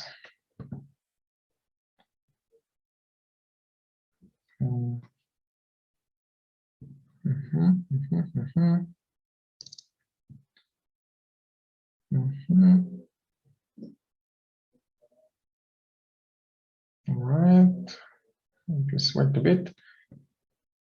Right. Well, it's there. So helper functions are calculating number of steps for the parameter, and if you are providing this to the slider control, so slider template, its behavior by design it works in that way. So you are providing from and to parameters, and if you, for example, have from with value 0 and 2 with value 3, in general, internally slider will divide the whole width of it by 3, and will jump from value to value based on from and to properties. And there's another question: is there support to save the language setting to persistent memory in order to start up in the preferred language? Qt for MCUs does not provide such a functionality, so you have to write your own logic for this. So you probably will need to have some permanent memory on your device, in which you will create some kind of a database which will hold some informations like settings. And during the startup, you will have to read from that database with your own logic, and you will have to overwrite the language in your app by yourself. And there is another question in the chat: is there a default opening language setting? Can I change opening language? It's a good question, to be honest. It's a good question. I don't know right now. I will verify that during the coffee break, and I will answer you. Can this be done by C++ integration? Right, exactly. It even has to be done with C++ integration. The one more thing I would like to show you is how the language is changed in our example. So let's go to language settings pop-up. Let's find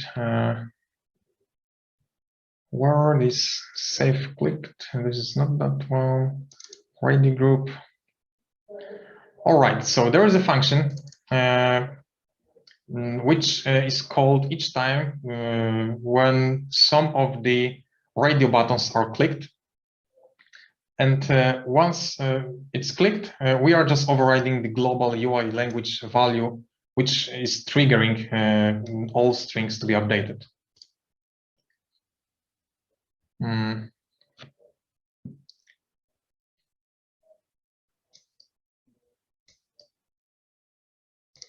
Well, as one of you just said on the chat, it's probably the way of doing that. But well, to be 100% sure, I will verify that and I will tell you what is the proper solution after the lunch break. All right. So this is it if it goes about translating our application. And right now there is a time to for some lunch break. So if any questions are still there, I will try to answer those. Is there a reason why you didn't include the handle checked function in the helpers QML? No, there is no reason for it. I think it could be located in the helpers. So it's just the implementation that is maybe not that perfect in this QML file. In today's section, will you be demonstrating how to deploy an application from the board to a phone with a Wi-Fi connection? No, I won't. Well, Qt for MCUs is not designed to run on the phone. It's a completely different product. And the Qt for MCUs is a product designed for microcontrollers, which are less advanced devices than the mobile phones currently. So, well, the target for this product is completely different, and there is honestly no way to update the Qt for MCUs application through the Wi-Fi to the phone.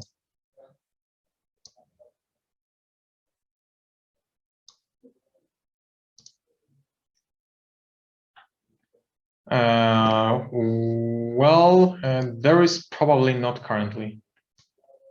So that's why the radio button group is created as a separate QML file.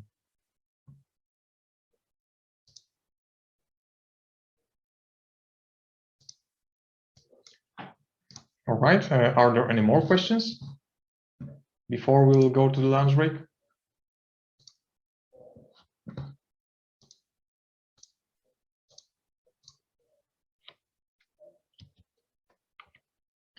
Okay, I don't see anything more, so I will just start the timer and let's see each other in 45 minutes.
All right, welcome back after the lunch break. Well, there is a question that was so quick. My previous question, does Qt offer, of course, Qt mobile app development using Qt?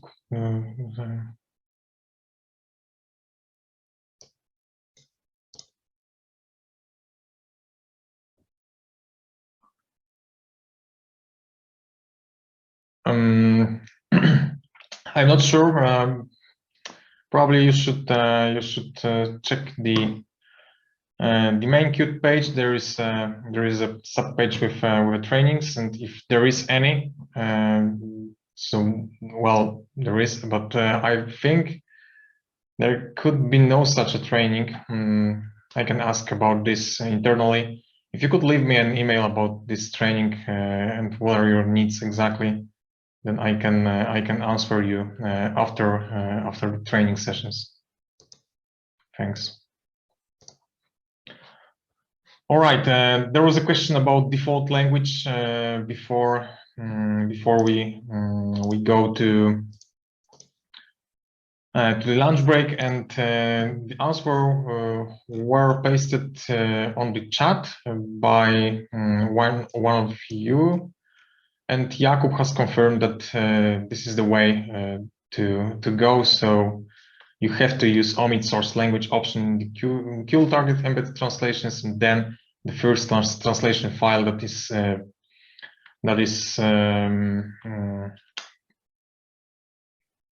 in the list on the Qt target embedded translations arguments will be your default language. So this is the way how it's done. All right. So now the last thing to discuss is quite big topic, but quite interesting and quite useful for creating applications on the MCU devices. And we will be talking about integrating C++ code together with QML. And there is a question why we should do that, and why we would need integrating C++ with QML. So of course, you can define some more advanced business logic there. C++ provides you a way more flexibility how you define your business logic, and in the logic in general, you can expose some custom models that are generated dynamically or retrieved from other components, like for example network.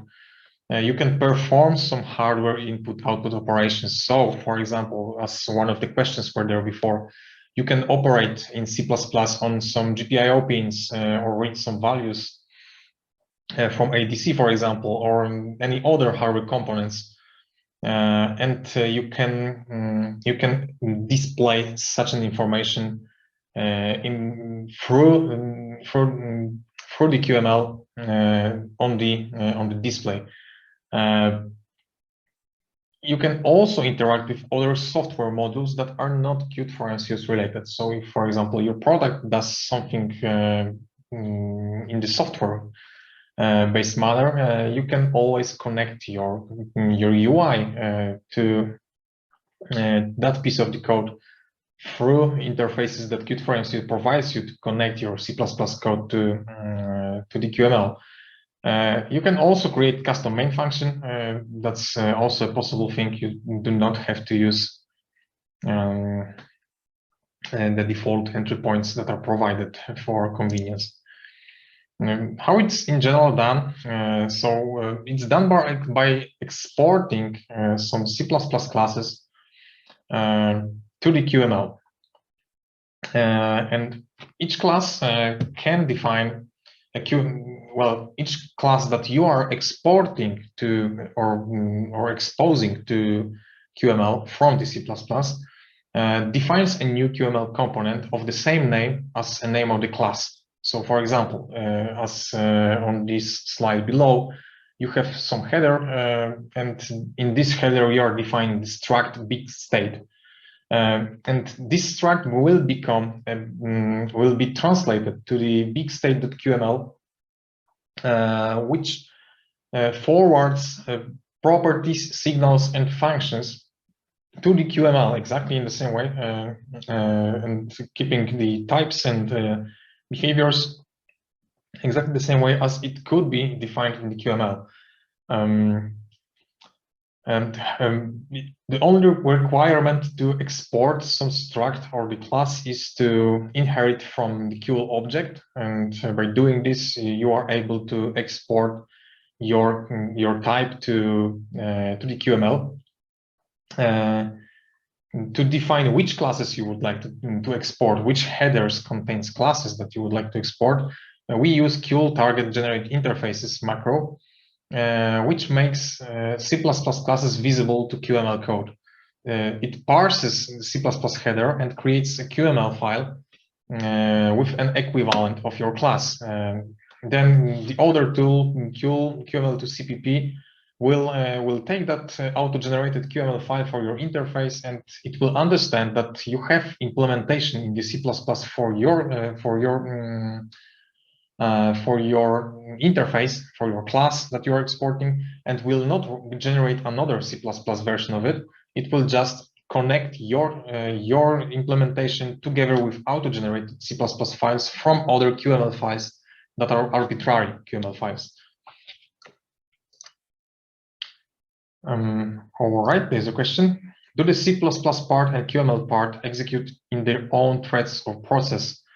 Well, in general, Qt for MCUs does not work in any thread concept or process concept. It works well, maybe let's say as a single process. Yes, you can connect the FreeRTOS or any operating system to it, but Qt for MCUs will always work in a scope of one single thread, even if you are using operating system. So C++ part and the QML part is executed in the same place. In fact, QMLs that you're writing and where you are defining your UI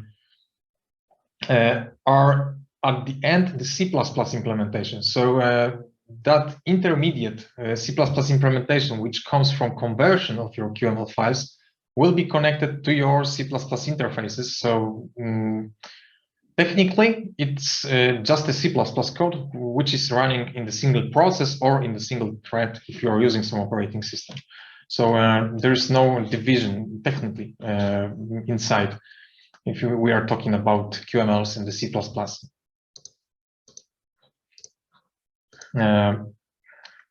Well, so how to maybe let's get back to the topic. How to export the property that will become normal, normal property that you can know from the QML. You have to expose publicly from your struct or the class some field of a type QL property, which is a template class. And in the template argument, you're providing the type of the property. On this example, we are exposing a QL property of type int, which will become the normal QML property of the same type int. It will behave exactly the same way as a built-in property of the normal QML. You can, for convenience, group the properties. You can create. Okay, there is a question. If eventually everything is converted to C++, then why was required to convert C++ to QML first and then back to C++? I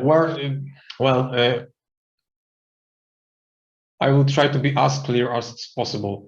No, the QML files that you are defining, so the QML files where you are writing your buttons, your sliders, images, and so on, are converted to C++. And this C++ code is executed for this UI. And your interfaces, which you are trying to expose and connect to QML, are converted to QML, but our tools are detecting that those QML are coming from your interfaces, and those auto-generated QML files for your interfaces are detected and are not converted back to C++. then your QML interfaces that comes from the classes that you're exporting are using your implementation of the C++. So this is a bit hard to understand at the first glance, but in general, the intermediate QML file that is generated from the C++ is just for our tools to understand how to connect some things, how to connect the properties with other components and so on. But the QML files that comes from your interfaces, from your exported interfaces, are not converted back to C++. This QML file is just for our tools like QML to CVP to understand how to connect other components that are auto-generated to C++. So this is a bit complicated thing, but it will be a more clear during the live coding session. You will then understand where the implementation is coming from and so on. And the next question: how can we define array and string Qt property? String, it's quite easy. You are just defining the normal string, std string, and that will work as a Qt property of the type string. And array, I'm not sure if you can expose the raw array.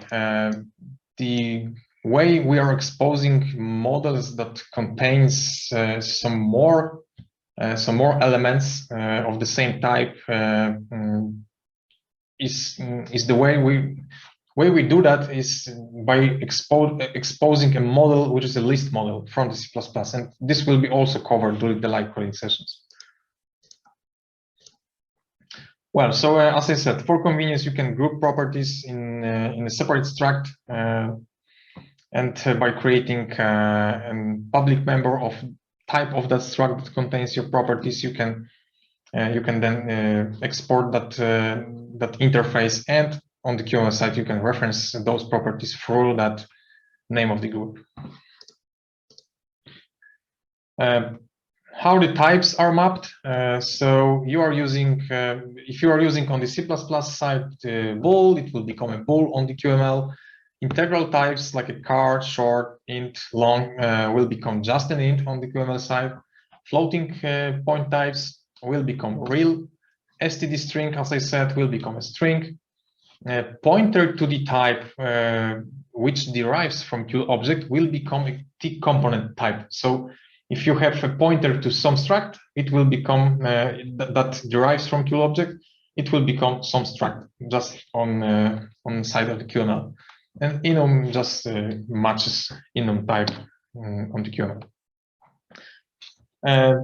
Well, just to have a full knowledge, all public non-overloaded functions in exported classes are then available in QML. So if your class contains some functions, and these are public functions, you can, as long as they are not overloaded, export them and use in the QML.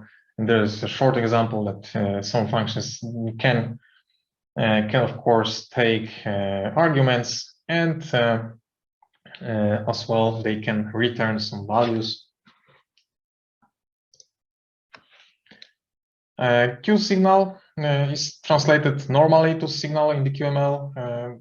It works in the similar way as properties. If it goes about exporting, you are using a signal template class, and you're providing a type of the function in the template argument with a return type and the arguments, and then on the QML side you can simply use that signal normally by creating signal handlers on it, or by triggering the signal itself. There's also a set of convenience implementations of some design patterns. You can use the singleton, for example, which will make your component available through for all of your QML files globally in the QML. And the list model template is a template for the model and the way of exporting some arrays, let's say, some set of the types coupled together. And it works, well, maybe before how it works, this is the only way to have the read-write models in Qt for MCUs. So if you are going to modify your lists, your views, and so on based on models, and so this is the only way of doing this. There is a question, is it also possible to integrate other patterns like factory, etc.? Factory is not included in those convenience things, but you can write your own factory, which will derive from Qt object, for example, and that could be exported then as well. That's not a problem. Well, so as I said, the list model is the only way to have read-write models in Qt for MCUs. And to make it work, you have to, of course, inherit from the Qt list model, and you have to provide that as a template argument type of your single model element, which will define some properties in it and so on. And such a list have to override two main methods. First of those is count, and this returns size of your container that holds your items. And data, which is an accessor for the particular item on a given index. There is a question, is it necessary to use struct, or we can use class 2? Well, you can use class 2. It's easier to demonstrate it on struct because it does not require placing the public and public everywhere. So it's just an example. You can use classes too. Well, right, so those two functions, those two methods has to be overridden to make the list model work. Of course, still you can export some other things, like, for example, some function to add new elements. And the one thing that is important, Qt for MCUs allows you to reload the list after adding new items, but it comes with a limitation that if, for example, you have a list that is using your model and you are modifying the items, you have to call model reset after modifying items inside your model, but this will cause redrawing the whole list. So if you just added one element, it won't be redrawn just in this place where new element is coming. It will redraw the whole list. And well, this is not ideal, and we know it, and we're trying to improve that thing, but well, right now it's working how it is, and you should be aware of it. And there is a question: model reset is inbuilt API. Yes, it's available in the list model type itself. So if you are inheriting from list model, you have then access to model reset.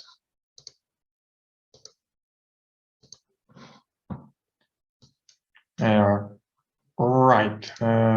So custom main function, as I said before, in our application we are using uptarget default main, which picks the default main implementation from Qt for MCUs sources. It's the most basic main function you can imagine.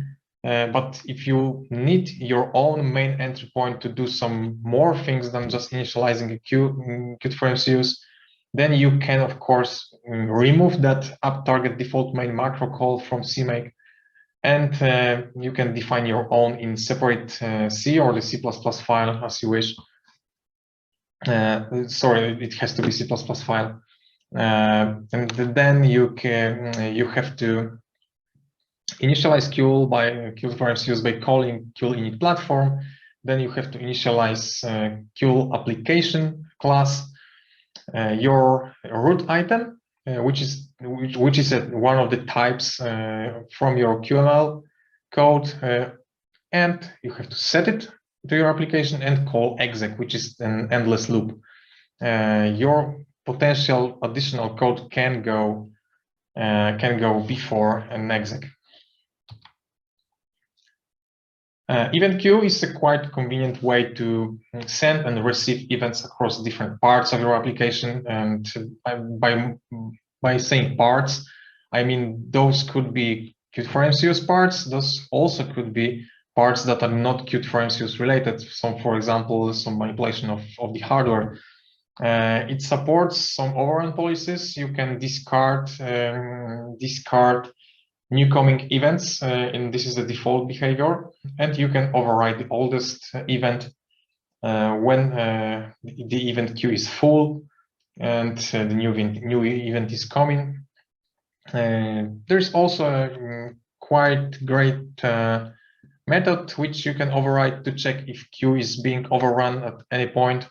By default, it's of size 5, so 5 events is the maximum by default, maximum number of events that event queue can hold. But of course, this can be modified. And the important thing is that order of events is kept only in scope of one event queue. And that means if you have an event queue which is sending or receiving single type of the event, the order is kept for those. But if you have different event queues, so different event queues which send or receive different types of the events, the order of those various types are not guaranteed. You can always use, for example, a union and use single event queue to keep events order if you need to do so. And this is an example. Okay, there is a question: do we have event queue demo as well as a part of live coding? No, this is not the part of the getting started training, at least on the live coding session. But I can show you at least here how it works. So you have some struct that defines how your event look like. So not the event queue itself, but the single event. On the left side, it's a struct with an input event. You can define some type. This is up to you what will be in the event.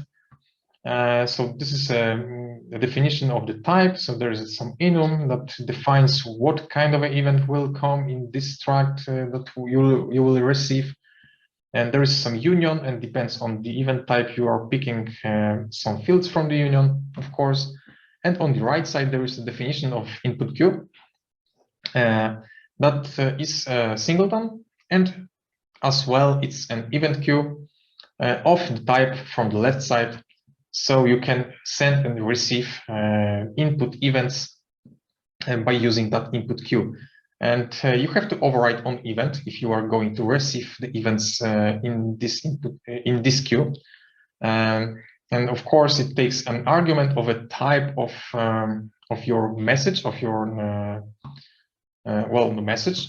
In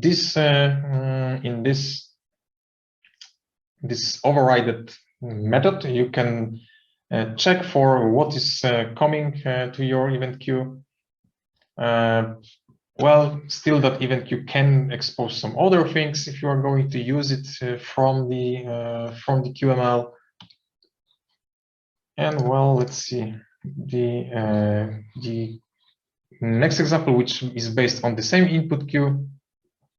So from the left side, you have some let's say some handler of interrupts, which let's say is handling the touch interrupts from your LCD, and you can send some touch events by using your input queue as a singleton, and you are just calling the post event, and you are building the input event struct object just in place. You are defining the arguments in there, and on the QML side, you can watch some exported signals, for example. But it's also possible to well, as I said, you can watch those events there, and in the C++ side, and you can, based on event override method, you can decide what signals you can call, and those signals as they are exposed to the QML, then can be watched on the QML side, and by doing this, you can watch that event queue also from the URI definition code. Right, so we are starting slowly the next and the last live coding session. And in this one, you will learn how to create C++ object and how to use it in the QML, and also how to create a list model in the C++. So you will learn how to create mutable models and how to modify some lists, for example. All right. So here we go with our Qt Creator. We are starting exactly in the place where we finished before. Let's just recall what do we had there.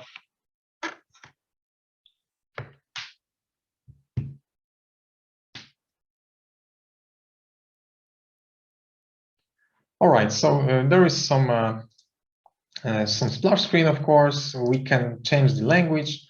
We can pick the coffee, change its parameters. And the start button is not working right now. And we are going to change that. And we are going to provide a C++ backend for brewing the coffee, some simulation that will be happening on the C++ side to simulate the time that is needed to brew the coffee based on parameters. So if, for example, we'll have a bigger coffee, the brewing will take longer. And of course, if the parameters will be set to the smaller coffee, the time will take less time. All right. And also later on we'll provide a history view, which will have a separate button, but this will be in the next part. All right, so to start creating our C++ part of our application, let's click right on the project, on the hammer icon, and click Add New. Select C++ and C++ class, and click Choose. We have to provide the class name and let it be brew timer. All right, we are going to create a separate directory for sources. So source C, let's create it there. We are not selecting any base class yet. Nothing is selected there as well. Click Next and finish. Right, there is a question if we are going to modify our CMake-list.txt. Yes, we are going to. All right, so the first thing will be to add our source to compilation. So maybe somewhere there, target sources.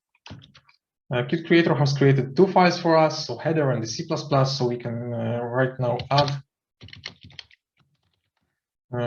this C++ file to compilation. Private source brew timer C++, and we would like to export our class to QML. So let's do that. Tool target generate interfaces. Source brewtimer.h. All right, and we can start implementing our class switch to header. So right, I will change it to struct just to make it easier and get rid of publics. All right, and the first thing to do will be to include some headers that will be needed for us. So maybe singleton, we will need a signal to export some events. For example, we would like to know that brewing has made a step, and we would like also to know that brewing has finished. So signals will be useful for that, and we would like to notify our QML part about those events. We will need some timer.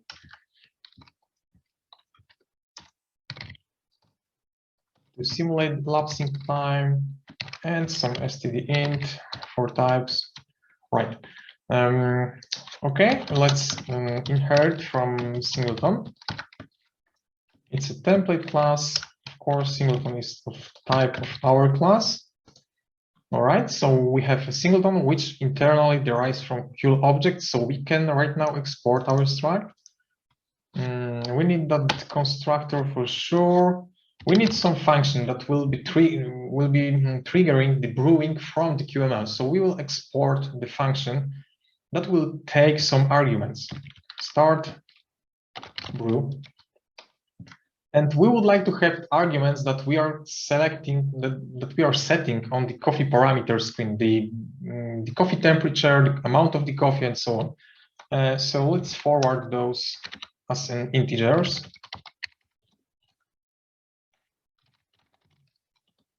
Opacity and temperature. Right?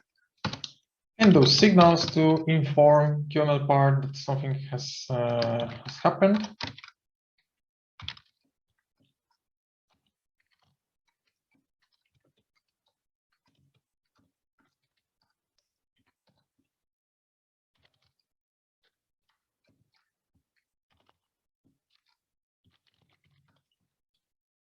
Right, there is a question. Can the class inherit from Q object too? Well, in the Qt for MCUs, there is no Q object. There is object, just an object.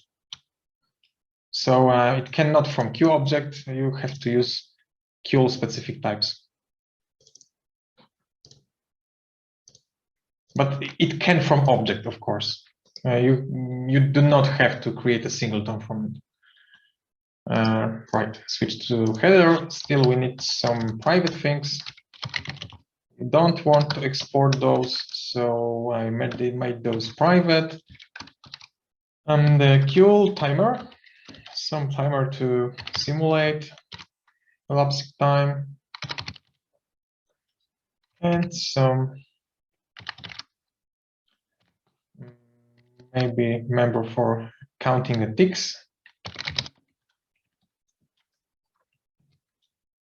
All right. And we can try to build our application. And I will show you artifacts and what happened with our C++ class. All right. So let's go to Qt for MCUs build, to Coffee Maker build directory for desktop. So for the target that I just built the application. And let's try to find what happened with our timer in the intermediate files. As you can see, there is a new brew timer.qml file, which is auto-generated QML file. And well, let's collapse this. If you can see, the auto-generated QML file is a singleton, which is of a name brewtimer. So the QML component will be called brewtimer, exactly as our struct that we are exposing. There is a function that have exactly the same name, is not returning any type, so anything, and also have exactly the same arguments with the same names and the same types. We have also two signals, brewing finished and brew progress step. So this is translated exactly to the QML part. Is it necessary to use with defined integral times?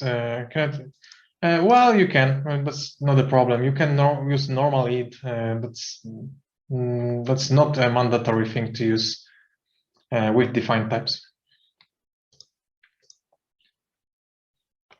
Right. So getting back to this auto-generated file, as you can see, there is some pragma that is telling our QML to CPP tool that our QML to CPP tool shouldn't generate C++ for this QML part. And this is a super important thing, because then QML to CPP will know that somewhere exists implementation for this QML type, and it won't generate anything for it. It will just use it for its internal logic to connect other auto-generated C++ parts with our implementation of our header, of our struct, and of our C++ part of it later on. So this is how it works. Right, and right now we will copy some files to speed up the things. Let's go to training materials. And this is the last step, 5, coffee maker, step 4. Let's go to files, and of course copy all of those. Maybe let's review them first. Helpers, updates for some team singleton, so some margins and so on. Resources contains just 2 new assets for the history view button. Source will contain some implementation already for our brew timer. Let's be honest, we won't implement the timer simulation. It's not a part of Qt for MCUs training. It's rather a simple thing. I will just show you how it looks like. So there is implementation for it. How does QML understand the private C++ members? It does not understand. There is no visibility from QML to private C++ members. So exported are only the things from the public parts of the class or the struct. All right, and also besides those directories, there is also some set of updates for translation files and QML components that we already have. Right, and let's paste, replace, and let's get back to Qt Creator. All right, we have to modify CMake lists. We have to add new resources, and those are only 2. Okay, there is a question. I assume this was left out for demo purposes, but are C++ classes within namespaces addressable in QML? I'm not sure, but I guess not. So it has to be defined outside any namespaces. But I will ask Jakub, who is with us, just to confirm that, because I'm not sure. Our classes probably cannot have namespaces, which won't be still addressable in the QML part. I will leave that answer for a while. All right, right, I added resources for new button, and also we have to add new QML files. So let's add them to here. So history button, history list, and brewing progress bar. All right, and we have to somewhere add new include directories. Target include directories.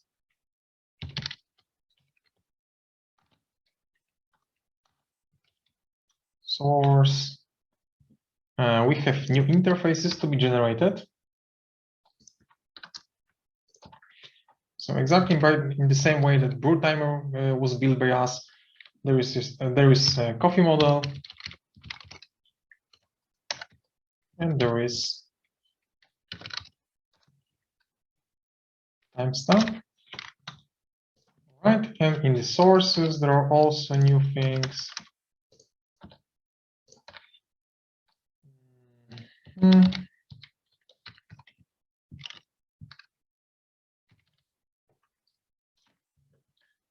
Right, let me look on this. Okay. And just to make the file visible on the left side, I will add the header file here, but it's not needed. I'm just doing that to make it visible on the left side.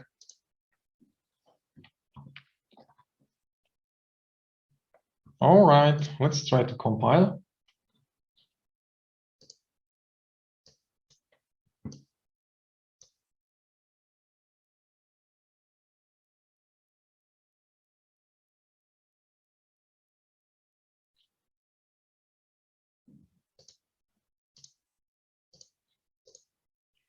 All right, so this is how it looks right now. So still the start button is not working. We have some new history view, but it's not working as well. Nothing is added there. So let's try to fix that. So let's implement the start functionality, and let's then, as the next step, implement the history view. So let's make use of our brew timer. Let's see how implementation looks like. We just copied that. So there's some convenience implementation, some utility functions to calculate progress interval. There is a constructor implemented to set up the timer, callback as a lambda call.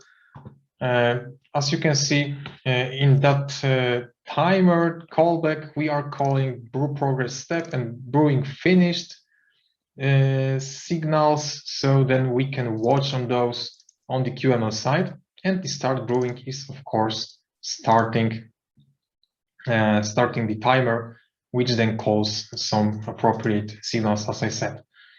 Well, so right now we are not using that exported brew timer type, and we are going to use it right now.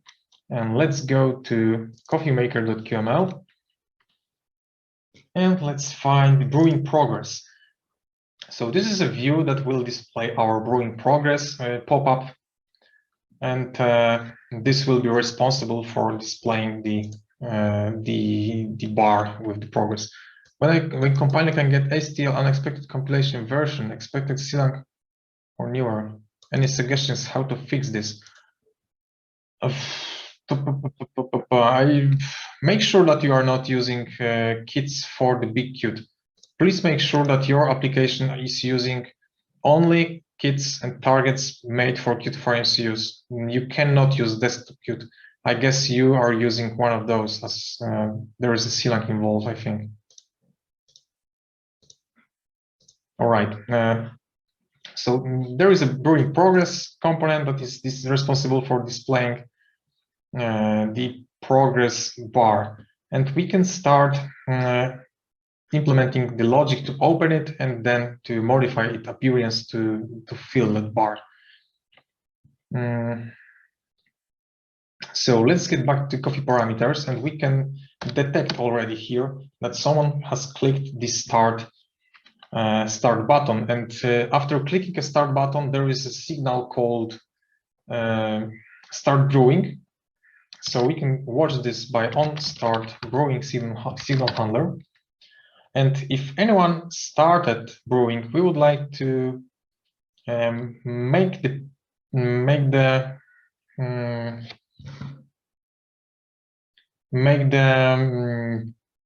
property screen less visible.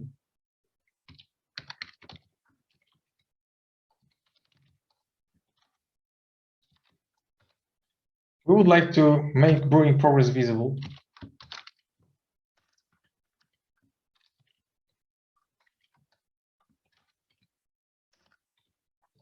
And we would like to call our brew timer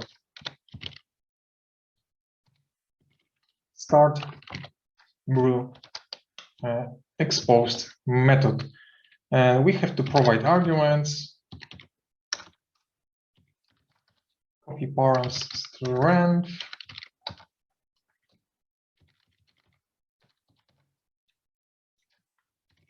opacity, temperature.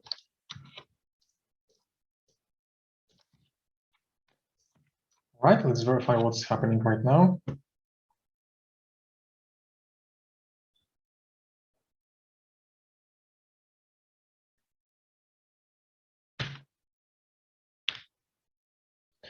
Right, let's start, let's pick espresso and start. And nothing is happening right now. And this is expected because we are not watching any signals that are reporting the progress of the brewing. So let's modify that. Let's go to brewing progress.qml. And here is even the mark where we should add our new code.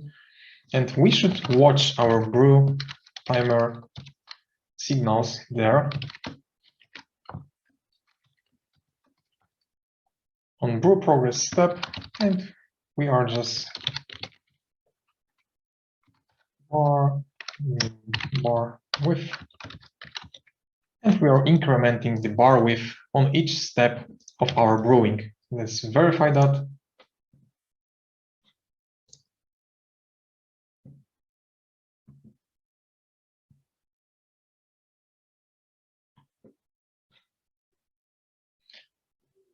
Oh, well, regarding the previous question, I see that Claudio has posted a solution for you. Well, at least he had a similar problem that we were not able to solve yesterday. But hopefully Claudio can help you with solving that one. It's probably related to some specific installation of MSVC. Maybe some of the versions are not supported, or something is wrong with the configuration of MSVC. So if you could share the solution for it, it will be perfect. Right. So I've added the on brew progress step, which is incrementing the brew timer. We added the signal handler on brew progress step, which is incrementing progress bar each time the progress is made. So let's verify that. Perfectly. So we can see that that brewing indication works fine, but the brewing pop-up is not disappearing. And let's fix that by providing another signal handler, which will watch when the brewing has finished.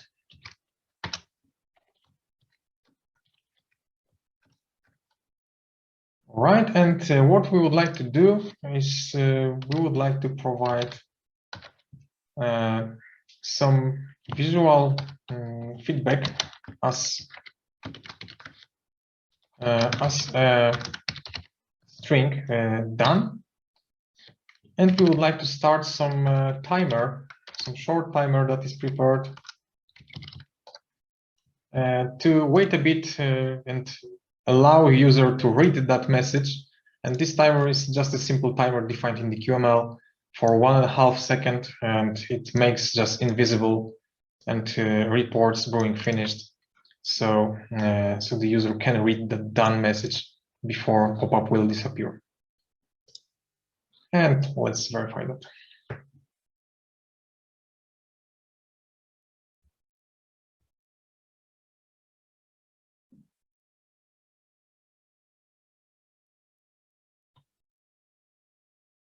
Right, espresso, start, done, and pop-up disappears. And let's verify this once again for Cafe Mocha. Works again. Let's change amount of the things, and the brewing is faster, and maybe ristretto with very long brewing time. We can clearly see that brewing takes much more time. Right, and the history view is still empty, so after brewing we do not have anything there. Just to prove you, we can try to verify our solution on a device. So I switch the kit to STM board, and we will try to compile and flash the board. Can you also show the custom progress bar? Sure. Progress bar is done really as a really simple thing. So those are just 2 rectangles, and one of them is a background, and the second one is a smaller rectangle inside that background rectangle with a different color, and we are just incrementing its width per each step. So this is how it works.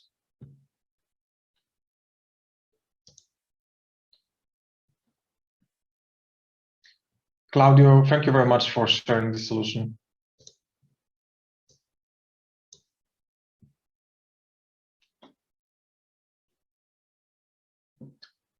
All right, the building process is ongoing. From what I see for the board, I will share the secondary camera.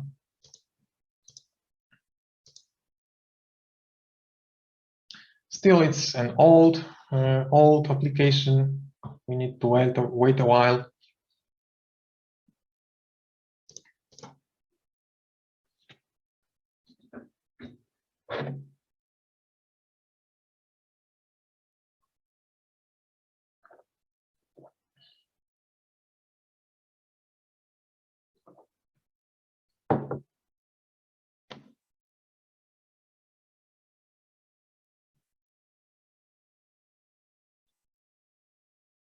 A linking process. And shortly, well, yeah, the board is right now flashing. I'm not sure if you are able to see that blinking LED near the cable. It's barely visible from what I see.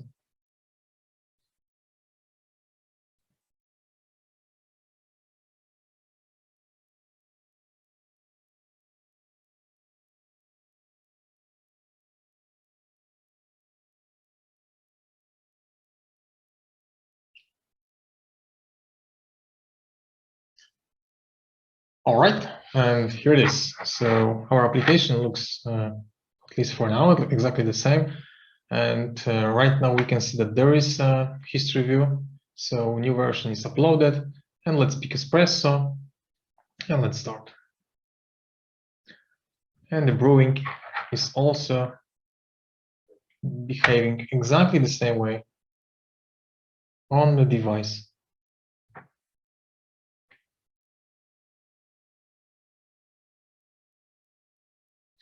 Right? Great. Let's get back to sharing the screen. All right.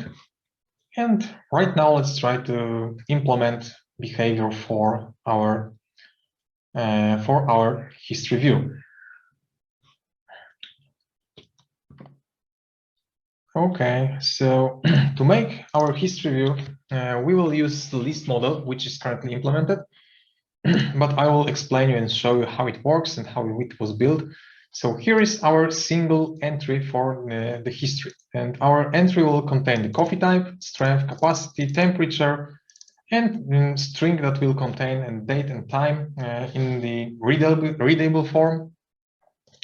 There is also an operator to compare the items. And well, yeah, how the model itself look like. It's another struct that we are exporting from our C++2QL. It inherits from model, and the type of an item in the model is exactly the type I just showed you before. And as I said before, we have to override two functions. First of them is a data, which is an accessor for the single item based on index. And the second one is the size of our whole container, so number of items that is stored in our list model. And also there is an exported one function for adding new values. So each time our coffee will finish brewing, we will add this to history of brewed coffees by providing those arguments here, by building the new object and placing it to the std vector, which is an internal thing in our struct. And also we are calling the model reset to redraw our list once anything has changed in the model. So this is how our coffee model looks like. All right, so let's go and let's notice that currently we are not using any singleton, so we cannot globally access this struct. So we will instantiate our type inside the QML. let's find the history view, and somewhere near this, I will instantiate coffee model. So name of our list model from the C++, and I will give it some ID.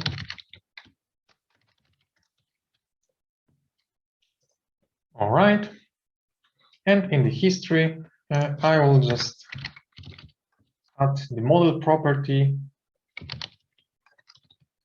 And just to show you how this model is tied to the list, in the history, we have a property alias to model, which is just forwarding the property from the history list model, from the history list and the property model. And the history list is here below. It's another component. Let's go to this component, and it has a property of type coffee model, and the name of it is, of course, model. And then the list view is using the root model as a model for building the items based on delegate, which then use some properties from the model items, like a coffee type, like let's try to find more of them, like a strength, like a temperature, capacity, date, time. Those are exactly parameters exposed by us in this struct coffee model data, which is a type of our list model item. So this is how it works. And let's try to run it. I stop. Let's try to run it on desktop. It will be faster.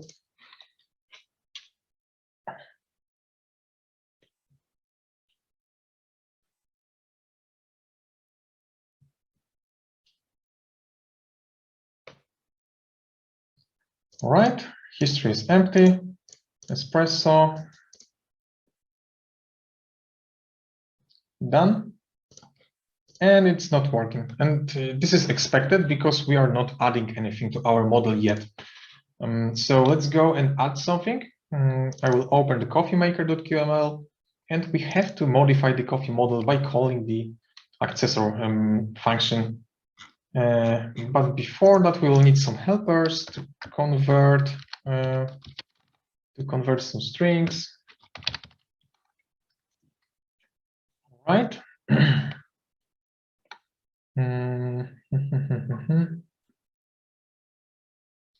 And let's find on brewing finished. It's here. So once the brewing is finished, okay, there is a question how we can change the list view to look like the grid view. Oh, well, this is a good question. Let me search for something shortly.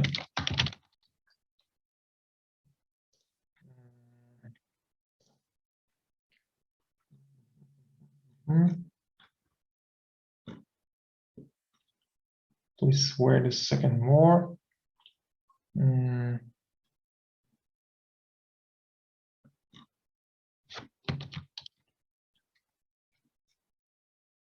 Just a second.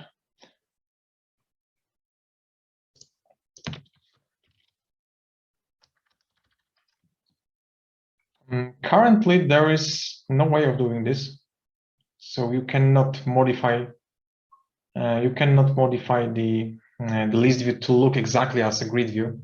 So there are two ways of doing this. You can go the way that we created a grid view for the selection of the coffees. So you have the repeater that repeats the columns, for example. But there is no such a container that will lay out the things exactly as a grid view from the big Qt. But I think it's in the pipeline, and in the future releases, probably it will be added. And I don't know exactly in which one, but this is a type that is still missing. For the list view, you can only change the orientation of it. Well, so once brewing is finished, we will get a call to onBrewing finished signal handler, and here is the place where we will add new values to the history. Value.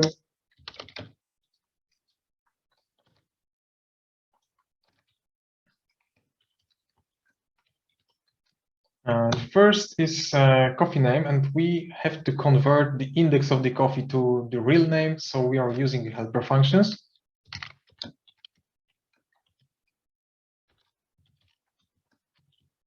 Coffee params, index. And then there is strength.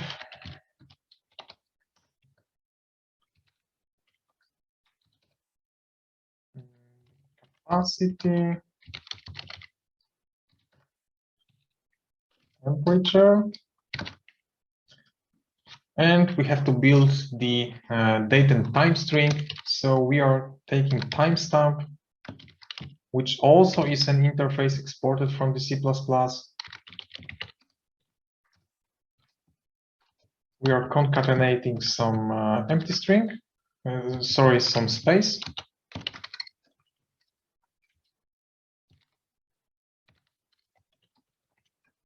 So we are just picking a date and the time, and we are separating those with some space between.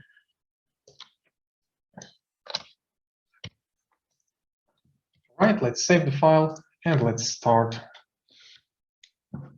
application. There is a question: how is the date and time calculated? Sure, I will show you. There is a timestamp.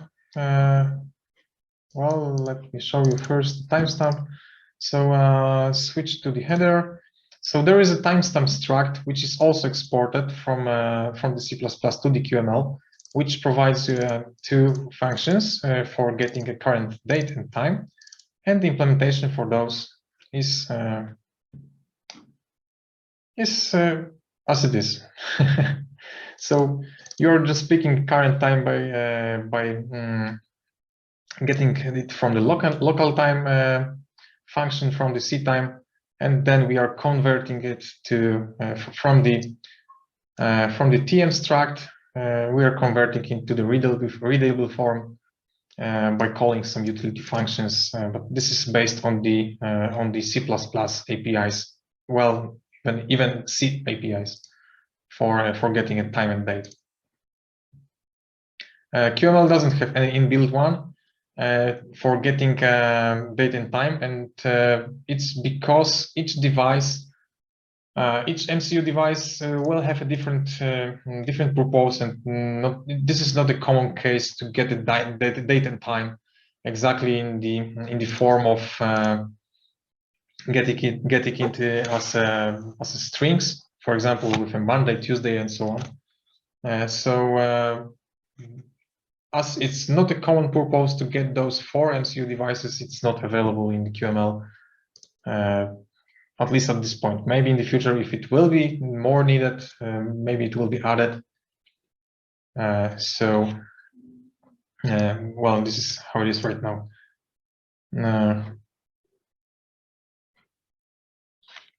All right. So let's right now review the application. Right now, history is empty, espresso, low temperature, small coffee, and well, maybe as it's espresso, let it be very strong. All right, let's get back and let's review the history. And as you can see, we have espresso with our parameters, very strong, low, and right, this is how it looks. Let's pick latte macchiato with a big size and medium parameters. And it works, medium parameters, and date and time is exactly the same as on my device, at least, on my host machine. And let's verify those things on the STM board.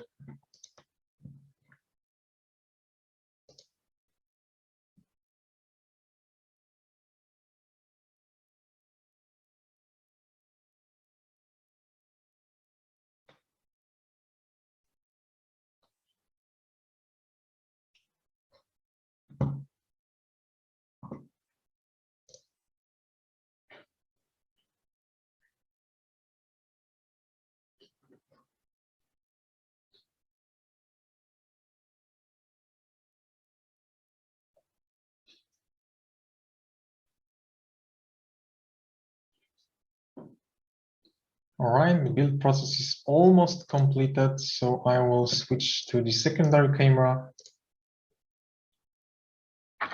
Shortly, our board will start flashing.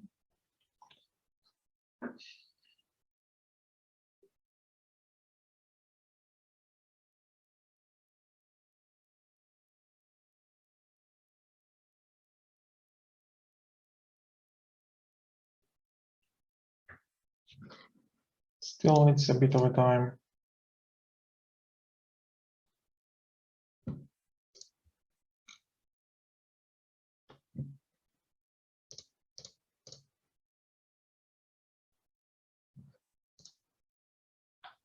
And there is another question, out of context question.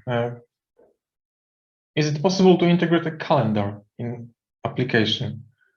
Well, technically, it's possible to provide even a connection to some servers, and then you can retrieve current date and time for a given region, and you can implement your calendar in application. That's not a problem, technically, of course.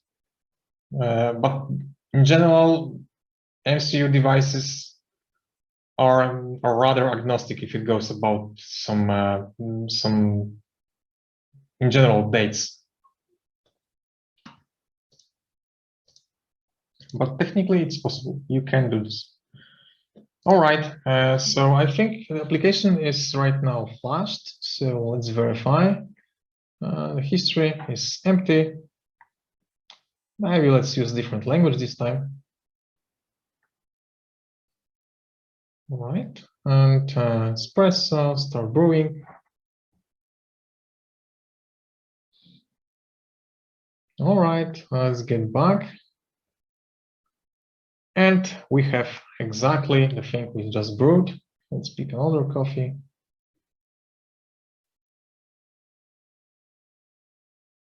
Oh my God. The Qt Creator has started flashing the board once again, so application has stopped.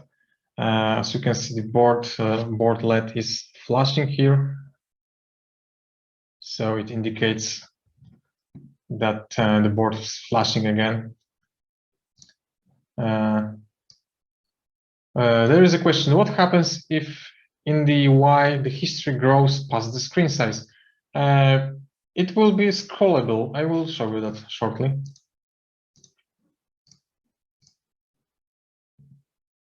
Are these slides something I can share? I can, well, you will have the whole recording of the whole training. So this is something that you will have access to after this training, after this day. Probably in day or two, you will receive the email with the links. All right, I can verify that once more. Let's start brewing.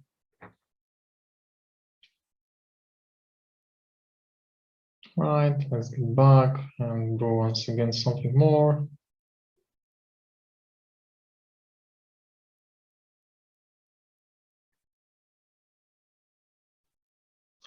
Let's brew some more coffees to extend amount that much so I can scroll the list. Still not enough. So let's brew 3 more.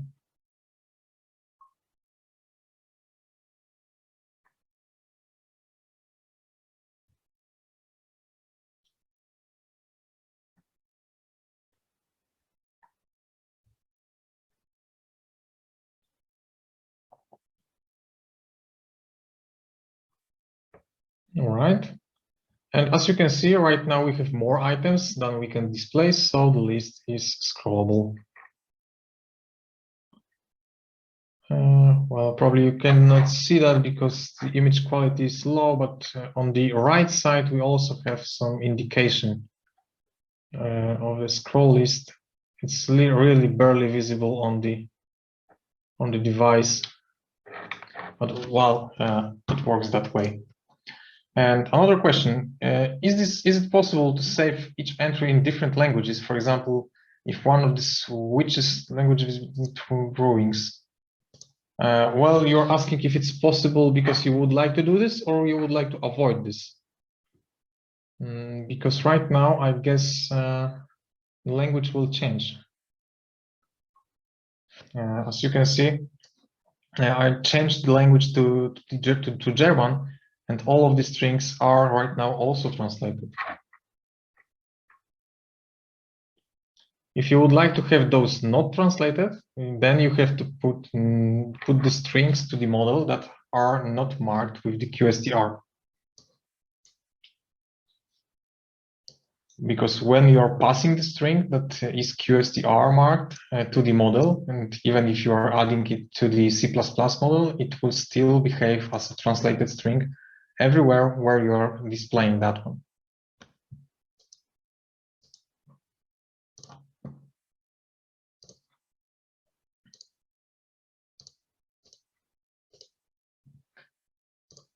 All right. Any more questions regarding connecting C++ to the QML? Okay, there is some question. Language changed for all of the entries. I mean, it shows what language existed at that particular entry.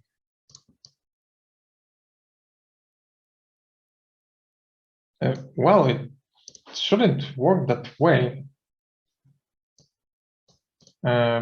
Well, because right now it changed for all of the entries, as we probably saw. But if you would like to have a different language, which would indicate which language was set during the brewing, and you would like to keep in your history such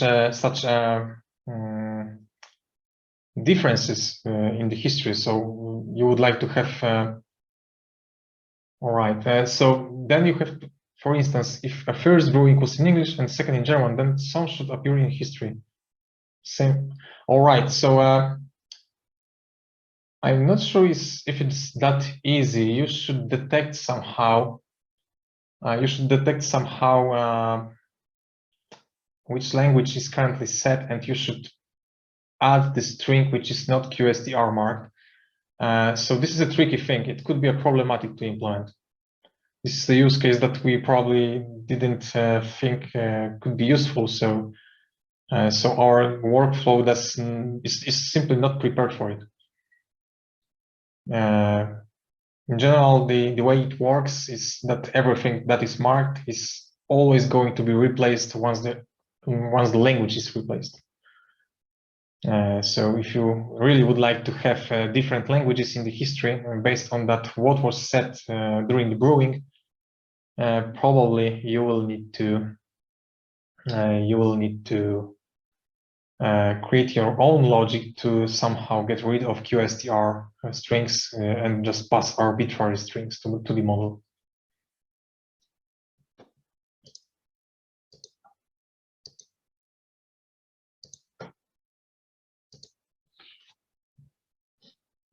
All right. So this is it if it goes about the C++ integration. This is, of course, only part of it. You can just imagine what kind of things you can do if you can connect your UI to C++. It gives you a really big power of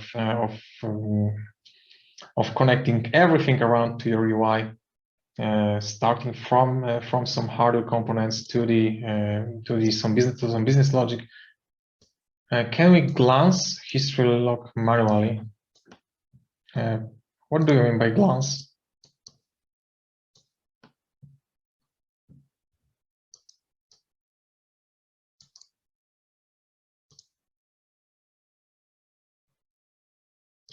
Well, I'm not sure I understand how manually.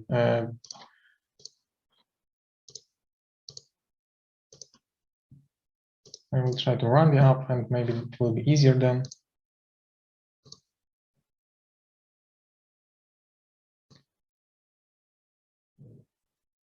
You would like to check what's inside the model, or I don't know.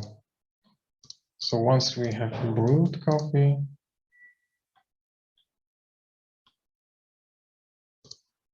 so well, it's like this. I'm not sure I understand what is your goal here.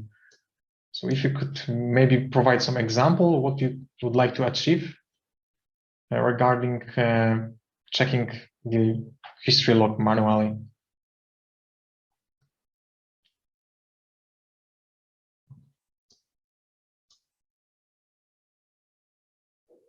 A source of history. So if you would like to see what's inside the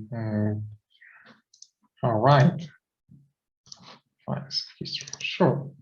So this is the well, the QML sources to display the history list is like that. So you have some item that holds an alias to the model, and there is some signal to getting back from the screen. Of course, there is a back button which triggers that signal.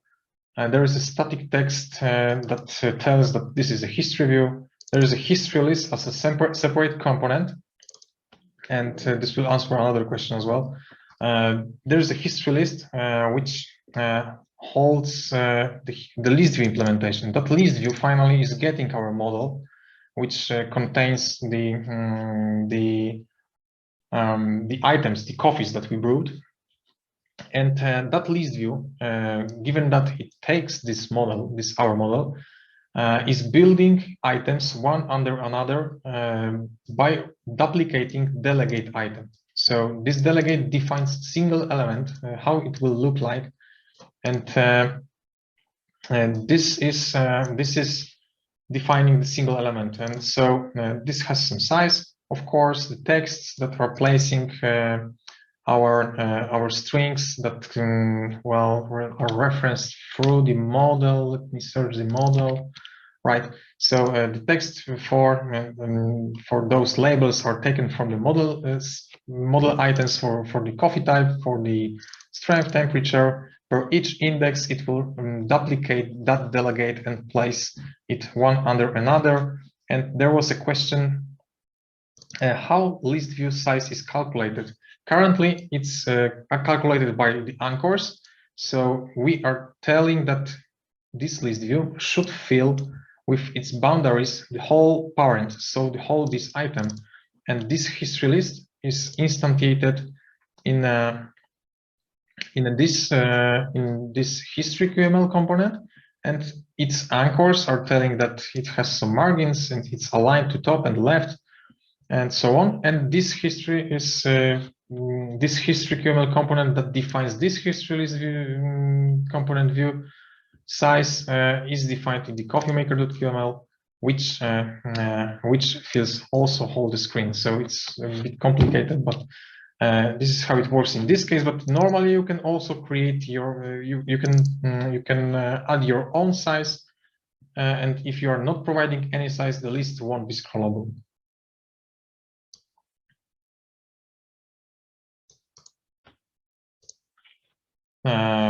Well, so this was probably the answer for the previous question, and still answering the question about seeing the log manually. There is no CSV file or something like that. We are modifying our model during the runtime, so we are adding our coffees that are brewed. We are adding them by calling the coffee model add value. So we are building that history during the runtime. There is no file for it. There is no source in where we store that history locally. So this is a purely runtime model in this case. Yeah. If you would like to store those values, this history somehow, this has to be done on the C++ side separately in some kind of a database or some kind of a file system where you can actually add those things. But in this case, in our scenario, we are just building this model, this history source as a container in the runtime, in the memory. There is no file for it. Yeah, you're welcome. It was a bit hard for me to understand the question, as for me it was not natural because I'm doing this training. Oh well. Third or the fourth time. Right, so are there any more questions regarding this?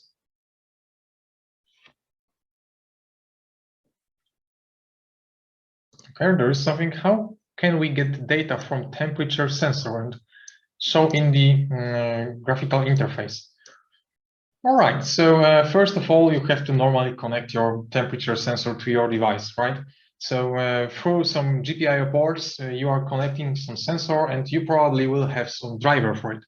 And that driver has to run on your device, of course, and you can create your own component that will read through that driver, through that GPIO ports, some values and then translate it to some temperature in, for example, Celsius or in the Fahrenheit. But this will depend on your backend. And once you have that backend implemented, so once you have connected your sensor to your device, you can use your device. So you have a driver, you have that driver connected, and it works. It receives some temperature. You have that in the C++. Then you can export that values as some properties in some classes, right? So if you are receiving a new temperature, then you are updating your properties from the C++ side, those properties that are exported from your C++ class, and on the QML side, you are just displaying those properties as a text. So text components has those properties tied to text property, and your temperature will finally appear on the screen.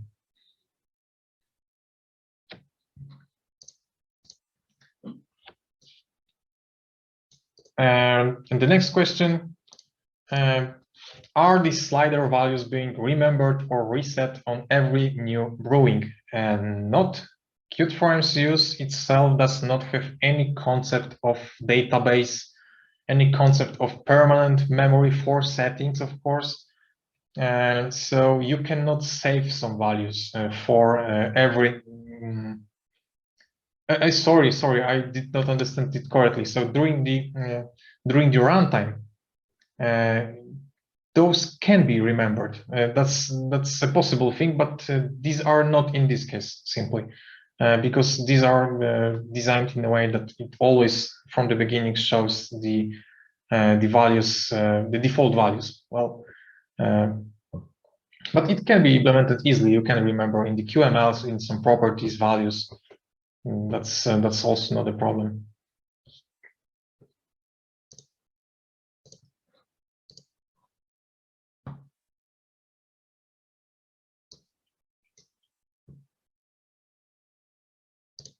All right.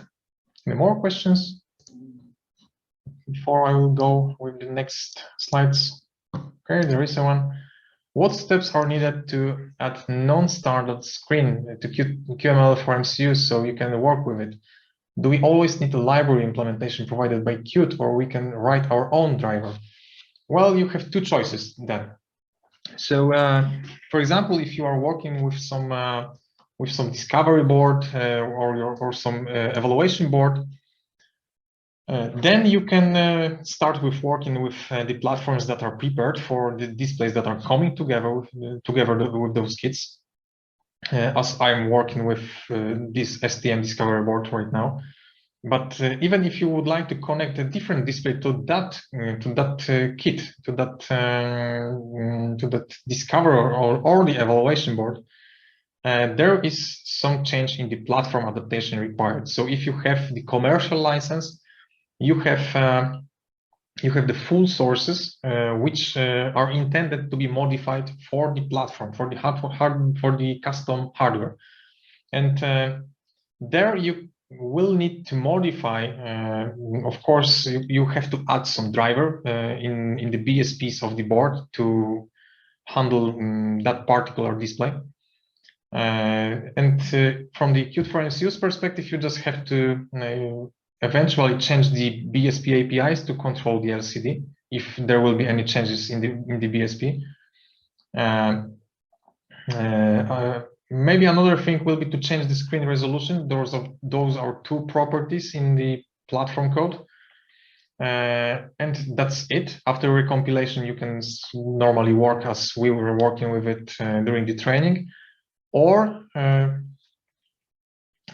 is another completely other way, you can even create your own ports. So Qt for MCUs is also delivered in a way that you can just take the core of it, and you can create your own implementation for the platform. So you just will have to implement parts responsible for handling the rendering. So for example, Qt for MCUs will ask you to render some texture on the screen on the particular coordinates, and you are responsible to do that in the platform. So you can also create a completely new platform for your needs, for even the hardware that is not supported out of the box in the Qt for MCUs. But for the screen, non-standard screen, it's just a matter of connecting it, well, modifying a bit the platform and the BSP of the board itself, as probably BSP will be prepared for changing the screens as well. So this depends a bit what is exactly in the BSPs of the board delivered by the vendor, and then based on that you can decide what exactly changes you are forced to make in Qt for MCUs. But at least size of the screen needs to be changed, and in the worst scenario, some APIs, some few lines of the code that is responsible for handling the LCD will need to be changed on the Qt for MCUs side.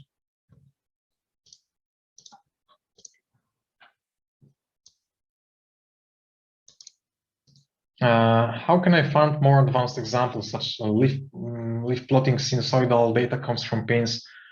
Unfortunately, you cannot. There is no such thing. There is a plan to provide advanced training for Qt for MCUs, which could include such more advanced things.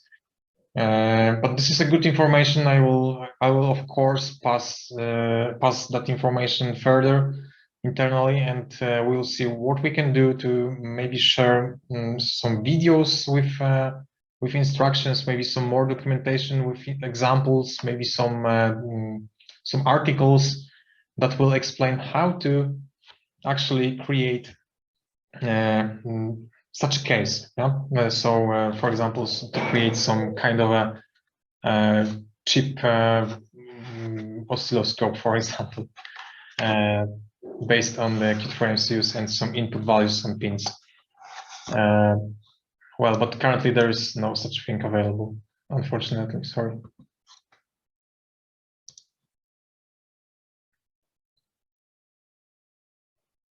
All right.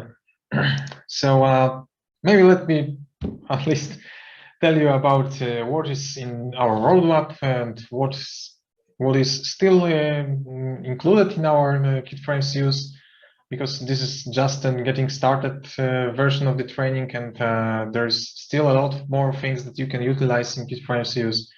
And there is a monotype Spark front engine included, so you can, I mentioned that a bit before, you can switch to different font rendering, and then your glyphs will be generated on in the real time. This will cost you a bit more resources. I mean the CPU or the GPU, CPU and GPU resources. Maybe not GPU. GPU will be the same, but CPU resources will be a bit more loaded. And but by doing this, you will for sure save a lot of memory if your application contains a lot of strings with different size of the fonts.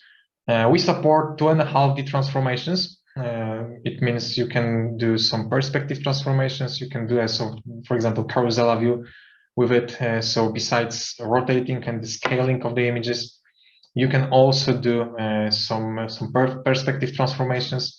You can do off-screen rendering, so Qt for MCUs can be also used for rendering some images just to memory without displaying them to the screen. It can be useful for example, for generating some QR codes or something that is then sent somewhere, or even, for example, we can imagine using Qt for MCUs with a device that not have any screen and just is rendering a text on, for example, tickets which are printed on demand. Well, that's another possible thing. And in general, Qt for MCUs supports hardware layers. Some of you may remember those from Amigas, from old consoles for gaming. This is a concept of accelerating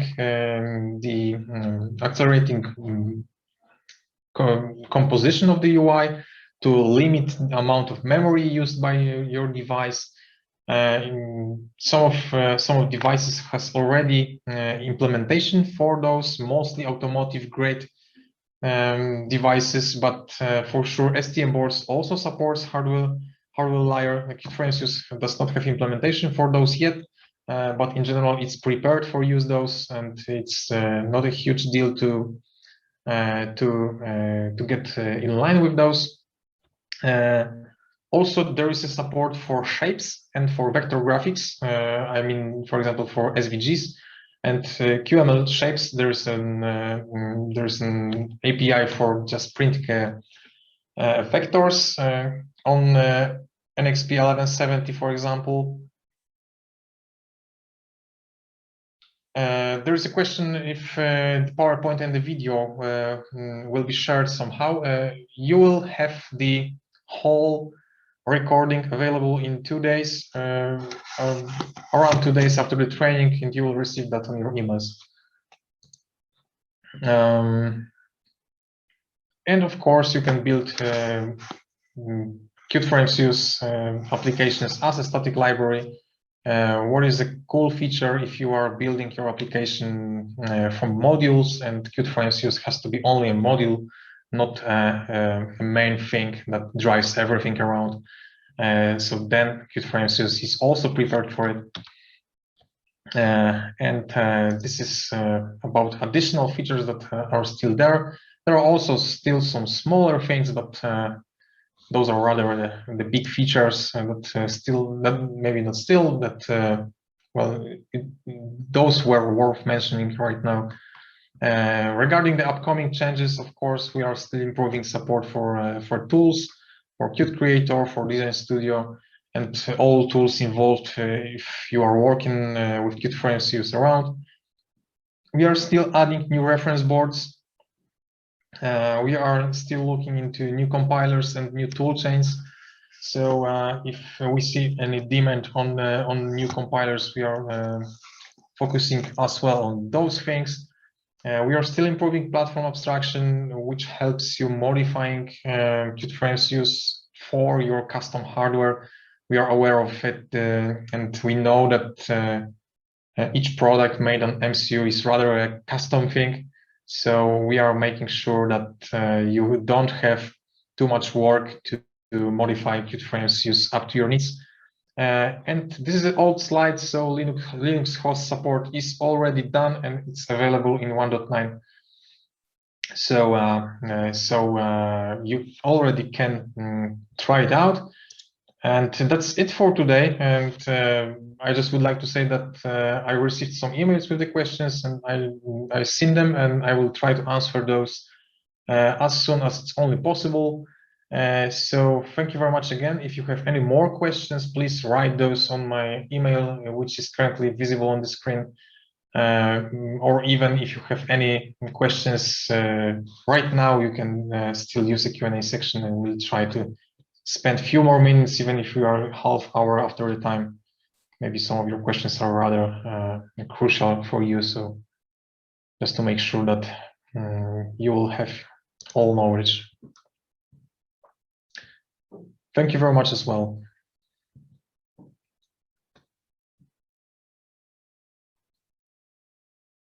All right, I don't see any more questions, so thank you very much again. And if any of you would like to reach me, so once again, here is my email, and thank you very much. Thanks.